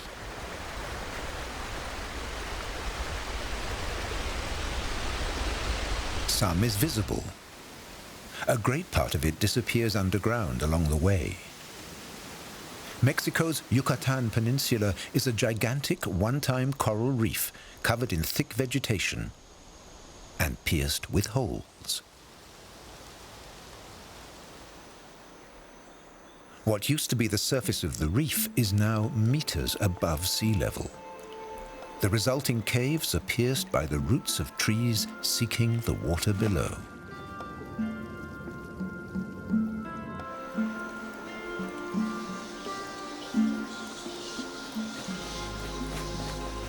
These cenotes, as they're called in Mexico, are home to bats.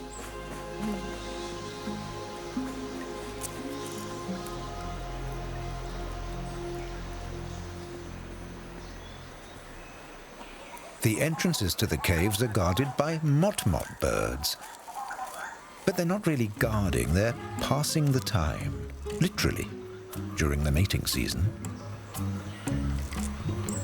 No one quite knows what makes them tick.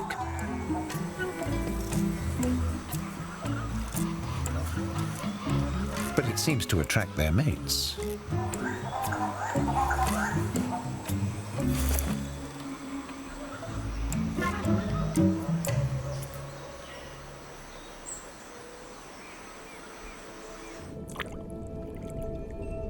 Yucatan's underworld was flushed out by the rains of the last ice age. Now, it's underwater again. Even near the entrance, there are wonderful rock formations, living rocks, growing with the aid of bacteria.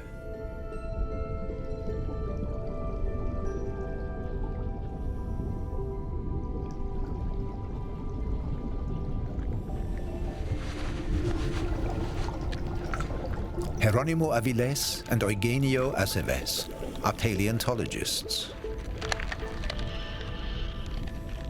They know this cave system leads to the sea, but there are many exits.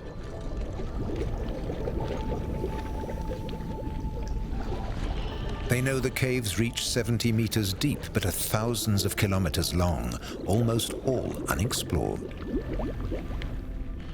Easy to get fatally lost in the cracks and splits.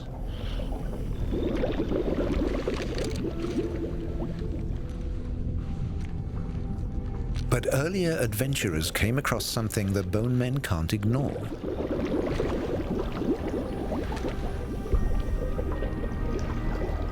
It's the skeleton of a giant sloth, an animal that died out 10,000 years ago. Maybe it was ambushed by a saber-toothed tiger. It could have fallen, or perhaps it died of old age. By the thigh bone alone, they can tell it must have been 3 meters long.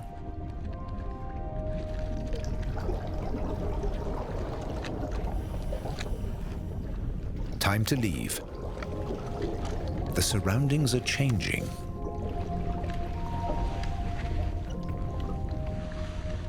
The rocks are now covered by a thin film of bacteria. There's garbage all around. That means a sewage outlet.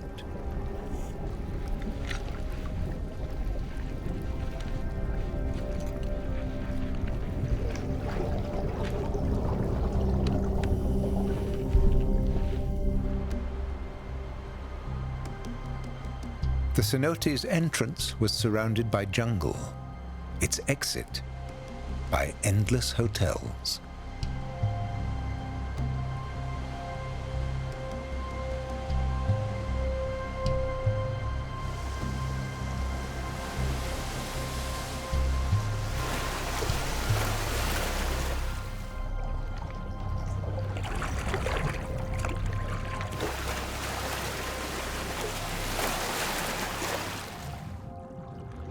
There are scarcely any corals in the cloudy water. British artist Jason Taylor sank 450 concrete sculptures here. The idea was to draw vacation divers away from the reefs and see what would happen to the figures over time.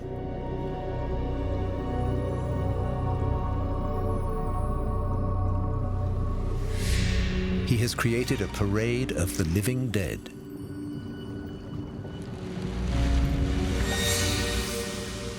Algae has settled on them instead of corals, a sign that untreated sewage is seeping from the hotels into the cenotes and the sea.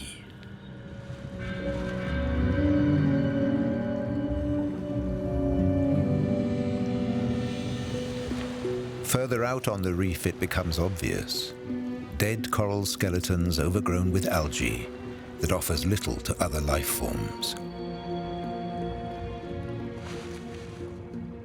These corals are still fighting for their lives, with help from parrotfish tearing the algae from the reef.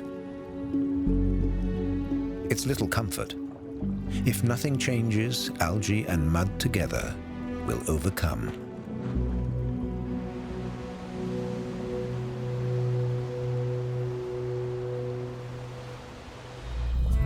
To find undisturbed, intact Caribbean reefs, you have to go far from human influence.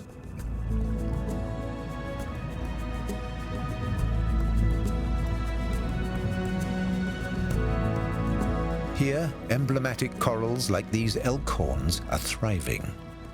With the whip corals, they provide perfect cover for shoals of grunts cruising for food. But things are not as good as they look. These reefs have not been spared by global warming.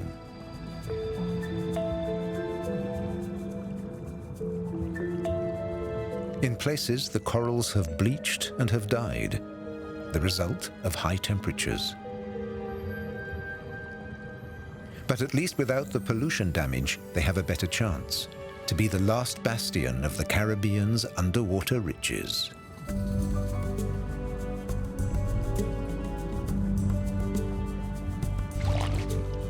Many small, highly specialized species can survive nowhere but on an intact reef.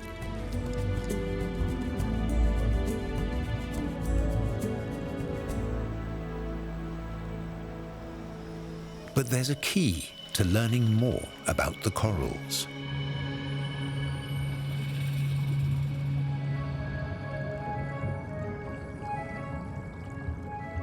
It takes blue light to reveal to humans one of their secrets.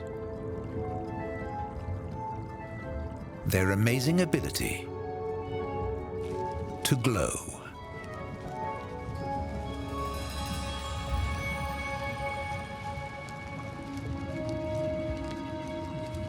Corals glow all the time, but we can only see it at night, and by adding blue artificial light that's reflected back by many coral species in dazzling colors.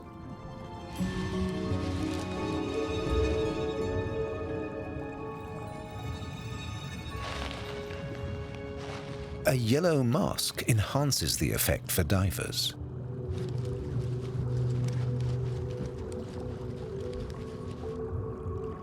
Scientists discovered by chance that many other sea creatures fluoresce. Langousts, anemones, and even some fish. And they too have the yellow filter in their eyes, so they can see the fluorescent glow. Fluorescing animals probably use it to communicate with each other, to spot prospective partners or prey without being seen by predators. Unless the predators have the yellow pigment too.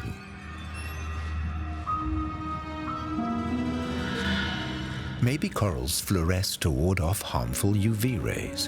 Whatever the answer, this is still one of the great mysteries of the underwater world.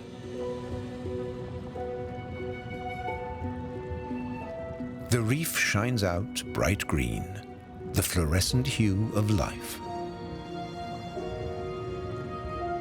The growing tips of elkhorn corals glimmer red.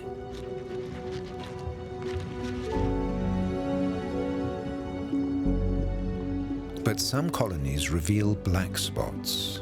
The polyps here are dead, and the spots are spreading.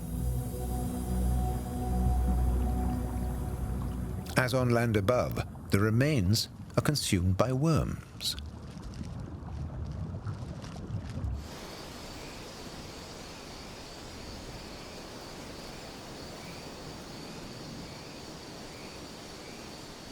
In the intact cloud forest high above the reefs, the game is not about standing out, but about merging into the background.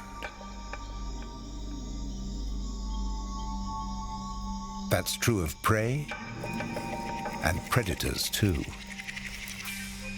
Like the praying mantis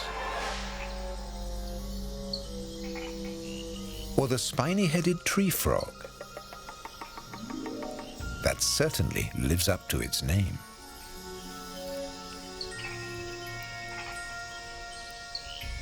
It clambers up the trunks and branches of the cloud forest in search of tiny pools to lay its eggs.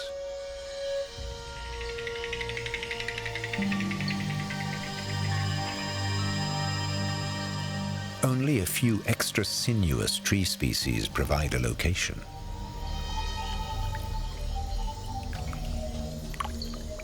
There's nothing to eat in these branched forks, so the female will climb up many times over the month her tadpoles are developing, leaving unfertilized eggs to feed them.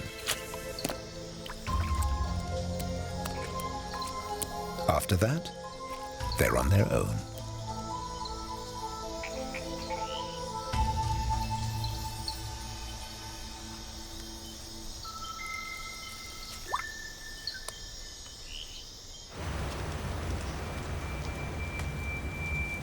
Slash and burn and deforestation cut a swathe of destruction in many parts of Central America. As do colossal construction projects. The Panama Canal never stops growing. The 80-kilometer waterway linking the Gulf of Mexico and the Pacific has never been big enough.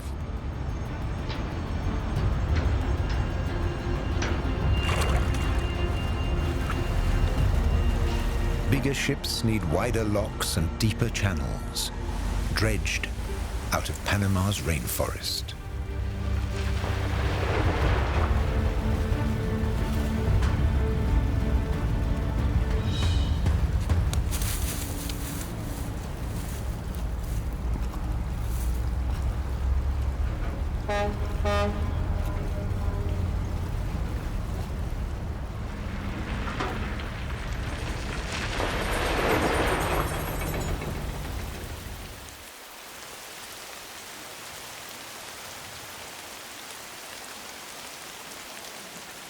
When the tropical rains come, they sweep loose earth from the denuded hillsides.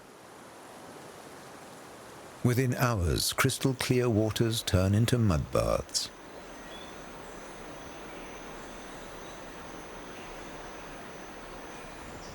All along the coast, sediment pours into the ocean and onto the reefs.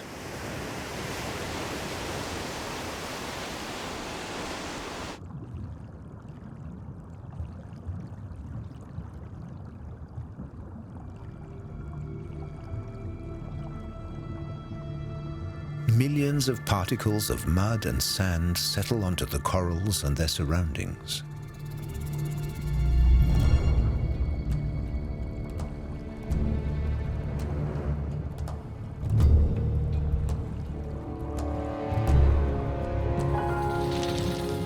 Strangely, the animals, even the corals, are not entirely helpless.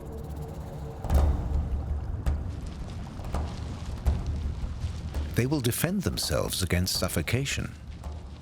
Tentacles and mouths find new employment. They pump, they fan, they spread layers of slime that stick to the sediment and carry it away.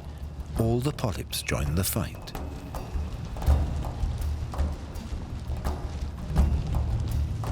Soon, the colony is almost pristine again. Yet if the sediment keeps coming and the weight is too heavy, the best defenses are overcome. The polyps suffocate, leaving empty skeletons behind. The reef stops growing and dies.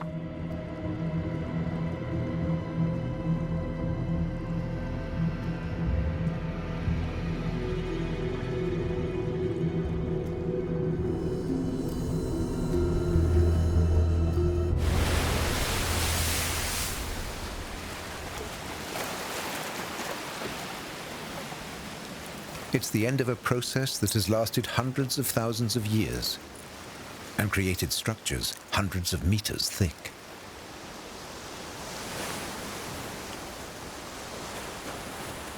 Compacted by tectonics, exposed by falling water levels, delicate corals end up as the building materials of whole islands, covered in turn by dense rainforest.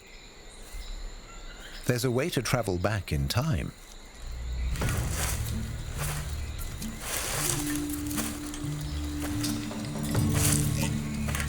Two biologists from Mexico's National University have found a window into the past on the island of Cozumel.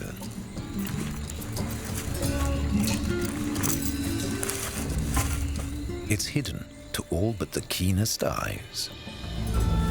Even for experienced scientists like Germán Yáñez and Luis Mejía Ortiz, the underwater passageways are a magical insight into the island's origins.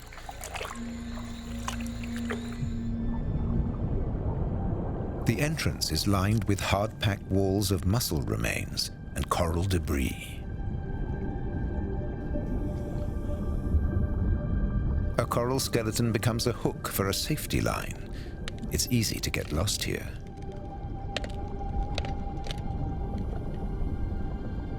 At 15 meters, the water shimmers. That's fresh water mixing with the seawater that seeps in through the porous limestone. Then the site clears and reveals an enormous cathedral of stone, the center of the island. Stalactites hang down from the ceiling. That's only possible if the cavern was once exposed to the air. In the last ice age, this cave was above sea level. The search is on for life that has lived in isolation since then.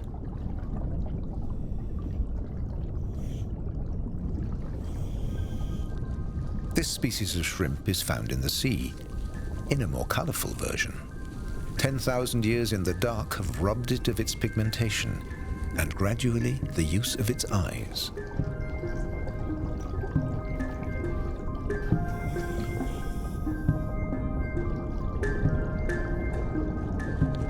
It has no other home than this coral limestone cavern.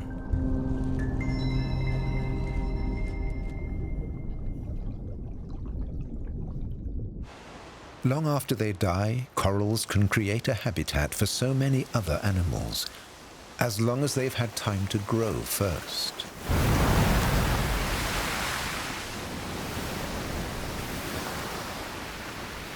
Caribbean waves pummel and grind the petrified reefs.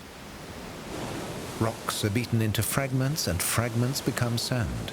The white beaches of the Caribbean are nothing but bleached ground corals, above and below the water. Parrotfish help here too. To reach the soft center of a sea urchin, they must first crack its chalk skeleton. The fragments are ground up in the fish's stomach and ejected as sand.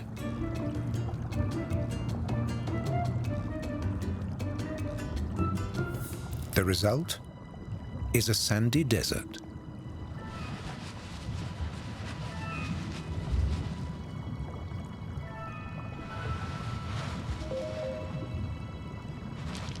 To live here, you have to have a policy for predators.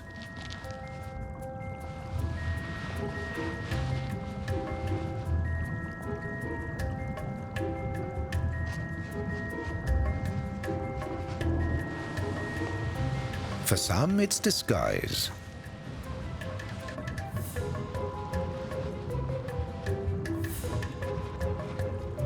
The sandy bed has a secret and cautious life.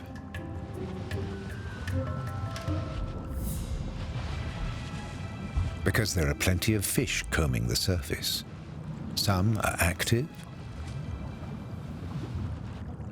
and others are freeloaders. What the mullets dig up with their barbels may be fought over by boxfishes and perch.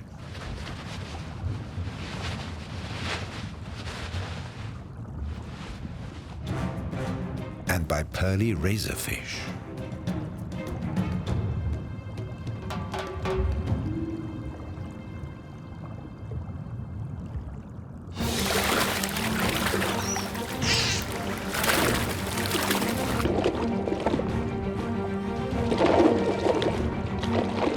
Dolphins, too, know all about the invisible life beneath the seabed.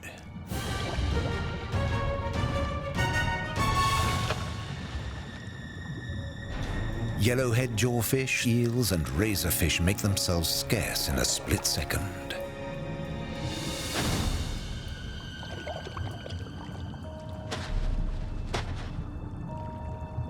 Suddenly, the sand is swept clean.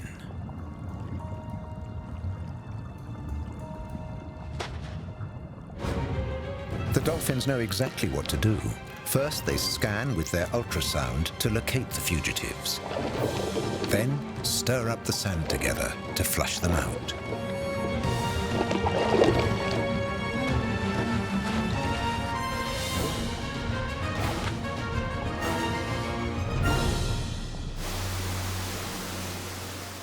Coral sand forms a habitat on land, too, soon covered in thick vegetation. Sea almond trees are among its pioneers. But how did this one join a shipwreck? Like almost all plants in the tropical forest, they need a little help.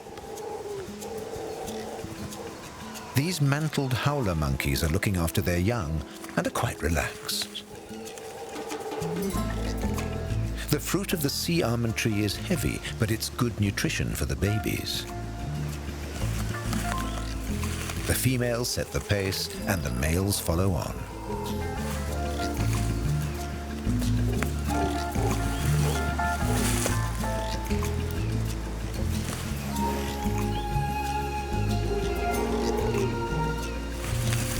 The mothers spend plenty of time chewing and digesting the fibrous fruit between suckling their babies. And then the seed is chucked away.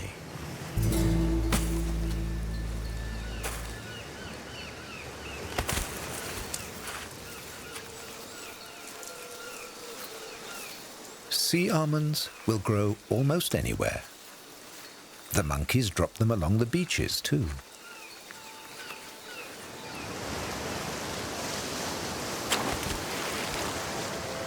Even in inlets, buffeted by surf and waves, the seeds can conquer new territories.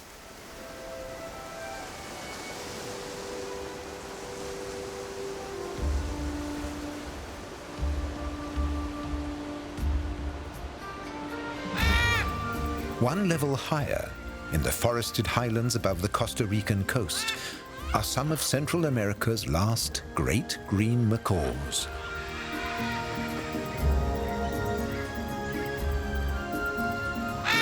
Like the quetzals, they have specialized on one particular kind of tree, the tonka bean tree. And this is a mutual dependency. With the macaw, the tree can conquer new territories. It's time for lunch. And a challenge.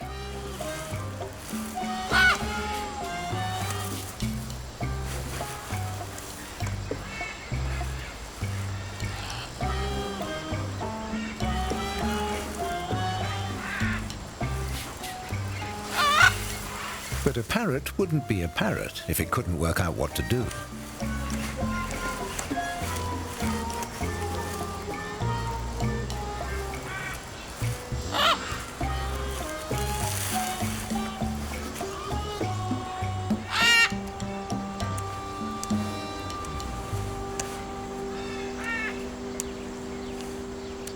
Success can create envy.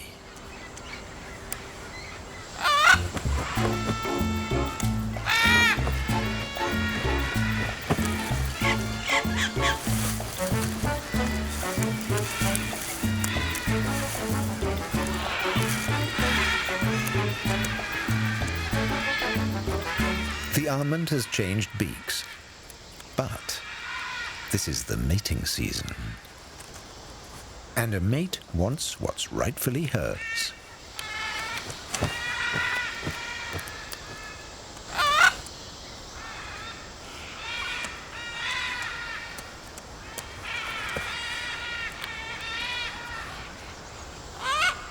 Losing is never fun.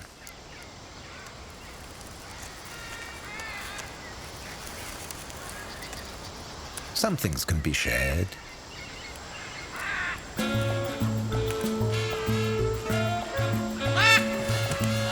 But some are never satisfied. Suddenly, and that's how the great green macaw helps the mountain almond tree.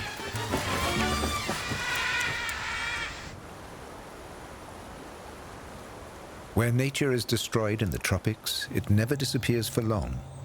Among the plants to fill the empty space are ferns.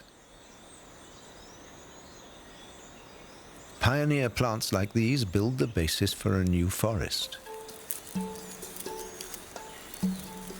But ferns are food too. A colony of leafcutter ants strips the leaves in no time at all.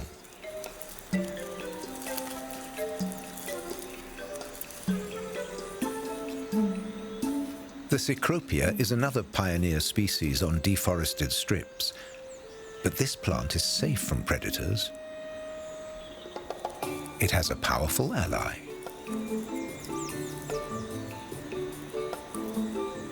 The Cecropia constantly squeezes tiny food particles out of its leaf nodes. They're carried away by 2-millimeter-long Azteca ants to feed themselves and their larvae.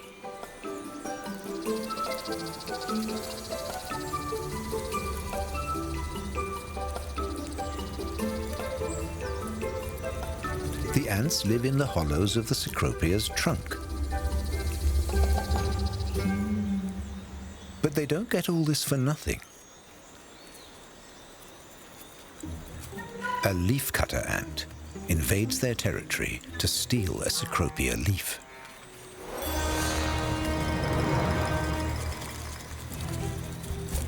It may seem like an unequal struggle, but the tiny Azteca ants are agile, aggressive, and poisonous.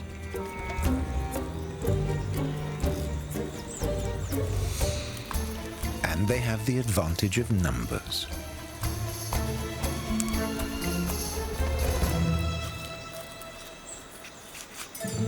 One intruder may be more difficult to dislodge. A three-toed sloth finds the leaves and flowers of a cecropia tree irresistible. So irresistible that it'll put up with the occasional Azteca bite.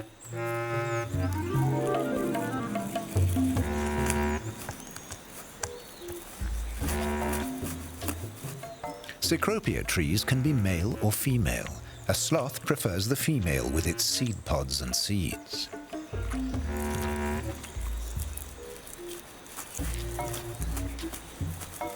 Perhaps the Azteca ants don't realize that the birds and sloths are also helping their cecropia tree. After eating its fill, it's time to go about its business. And for that, it has to go to ground, even though that could make it easy prey for a jaguar.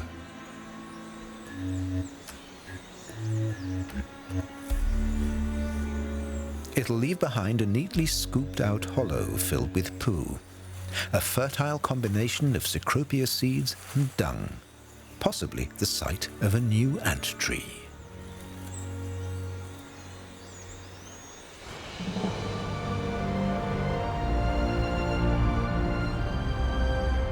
The Panama Canal is an object lesson in nature's ability to regenerate.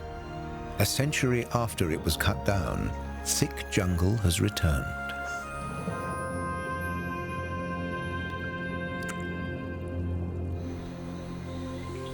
In much less than a century, strangler figs and buttress roots have taken over this canal settlement.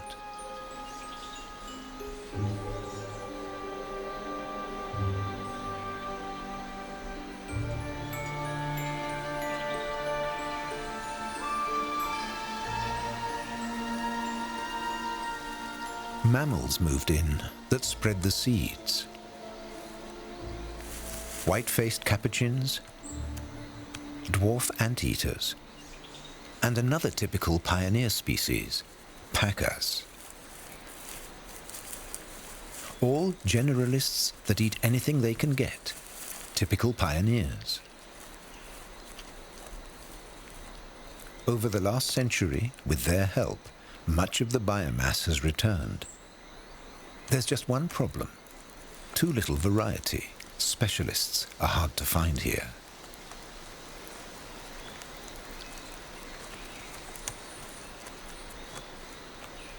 These lush forests are deceptive. It could take thousands of years to regain the diversity it had before the clearance. And even then, it won't be the same. Evolution never takes the same road twice.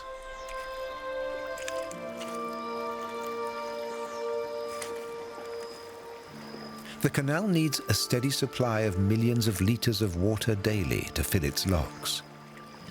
It can only get it if the forest is there to store and release it.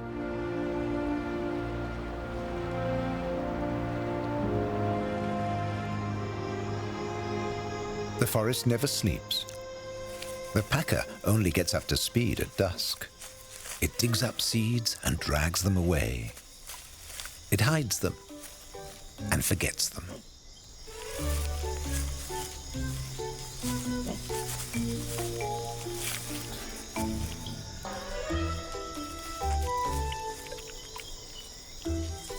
Just like this New World porcupine.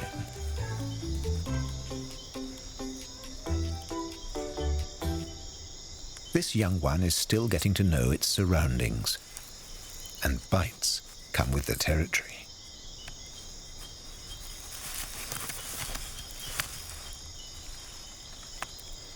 It has to try different fruits. Some taste better than others.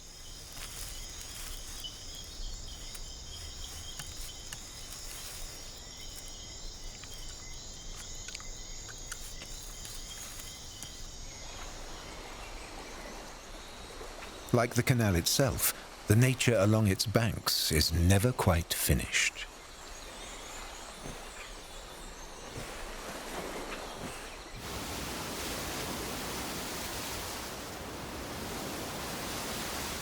And there's no steady state for the corals, either close to or far from the shore. After a few years, a shipwreck has gained strange bumps. These are brain corals. They're the earliest and hardiest of settlers, and luckily they can clone themselves. But like other animals, to adapt, evolve for the future, they need sex.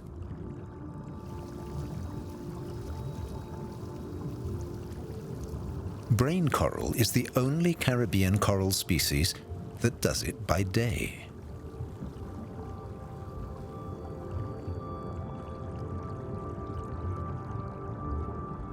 It has released eggs into its maze of valleys. Tasty, snack-sized, protein-rich eggs that dozens of butterfly fish have been waiting for. Suddenly, the mini feeding frenzy is over.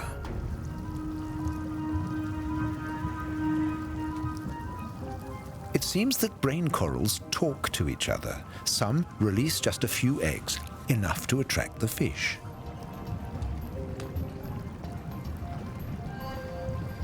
While this is going on, their fellow brain corals start to spawn undisturbed.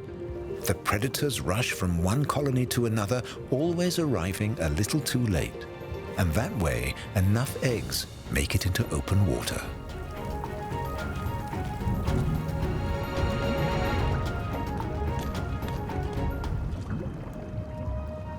When evening comes, it's all over, and the butterfly fish have to go to sleep hungry.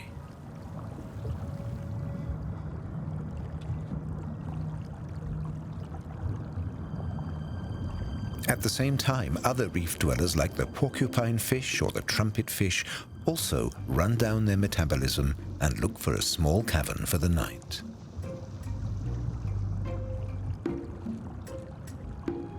Now the crustaceans come out to play.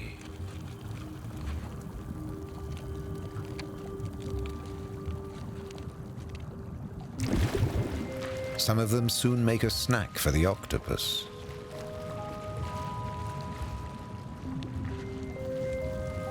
Echinoderms, like brittle stars, become active under cover of darkness.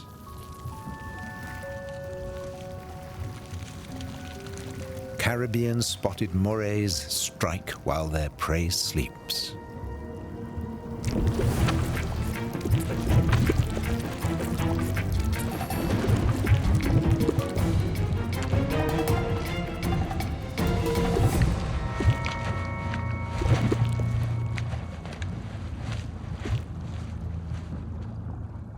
The corals are trailing their tentacles to catch plankton, as they do every night.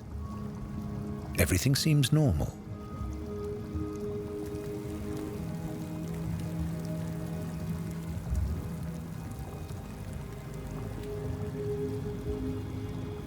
But it's the beginning of October, just after full moon, a very special night for Caribbean coral reefs.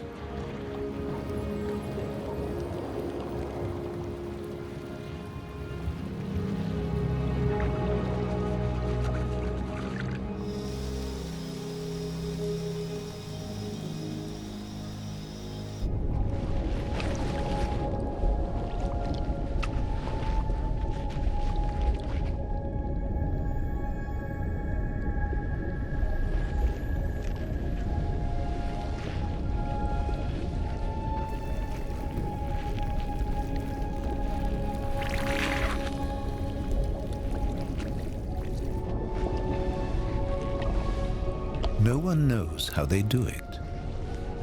But all the individuals of a particular coral species release their gametes, their germ cells, at precisely the same moment, over an area of several square kilometers.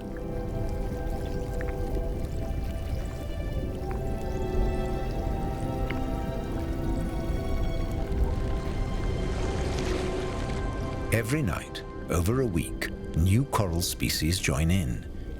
It's one of the great mysteries and miracles of the underwater world.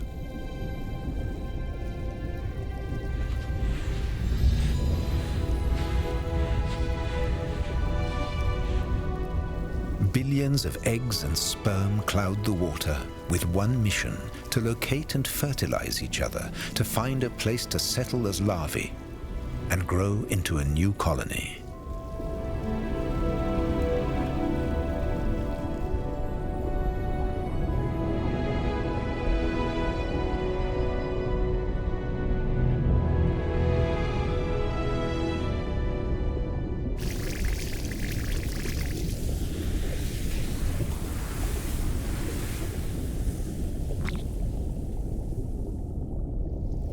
Evolution has turned this into a nighttime activity when most species are sleeping, with few predators combing the open water.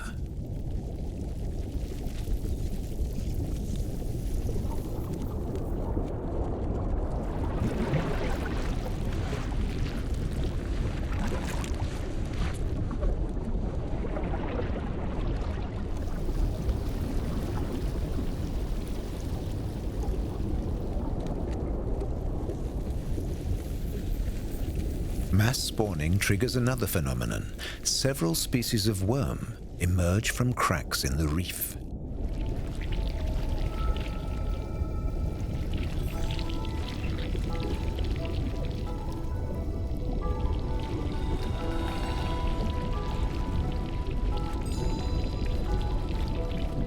They explosively release their eggs.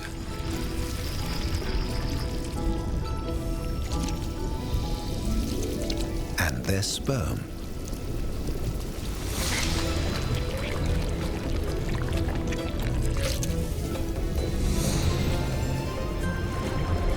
The Caribbean's underwater orgy reaches its peak.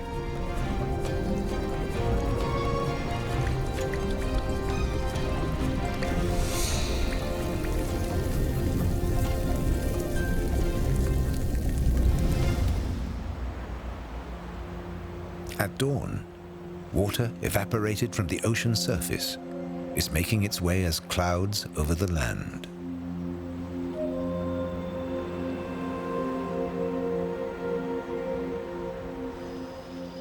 The quetzal chick has grown up and has its eyes on its favorite food, the fruit of the laurel tree.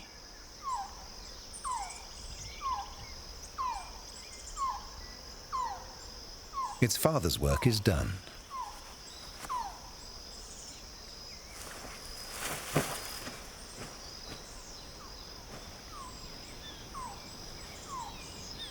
Laurel trees produce fruit throughout the year. Quetzals are the tree's most important propagator, and they prefer isolated trees in open spaces.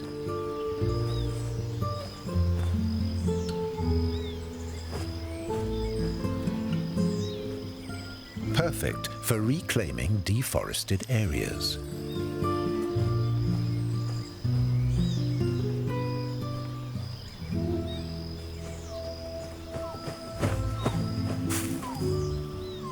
Removing the flesh from the seed can take half an hour.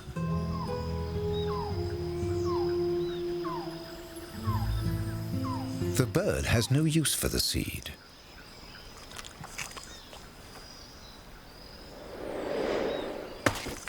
Not so the forest. There's action on the reef too. Fertilized coral eggs have turned into larvae. Their job is to find a suitable place to settle.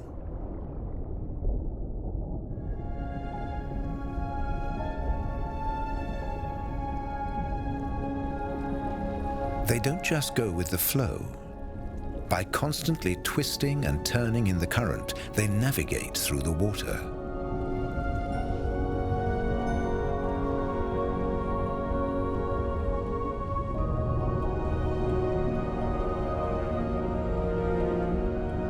They seem rather choosy, knowing exactly what would be a good destination and what wouldn't.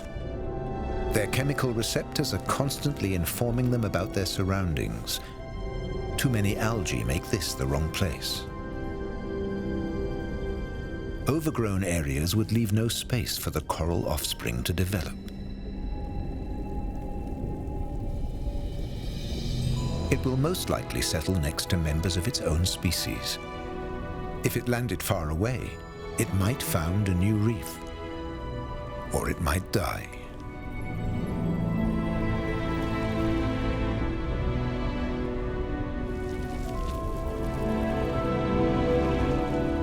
When it finds the right substrate, it docks on.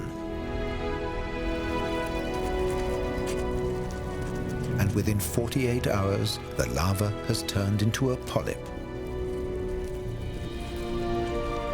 First developing a mouth, then tentacles.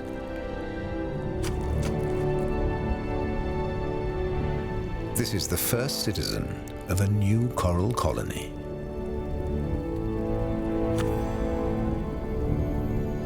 Today, the corals are still able to reproduce, but if too few remain, their sperm and eggs will no longer meet in the ocean. Coral forests underwater, cloud forests on land, linked fates and similar challenges for these two wonders of the Caribbean.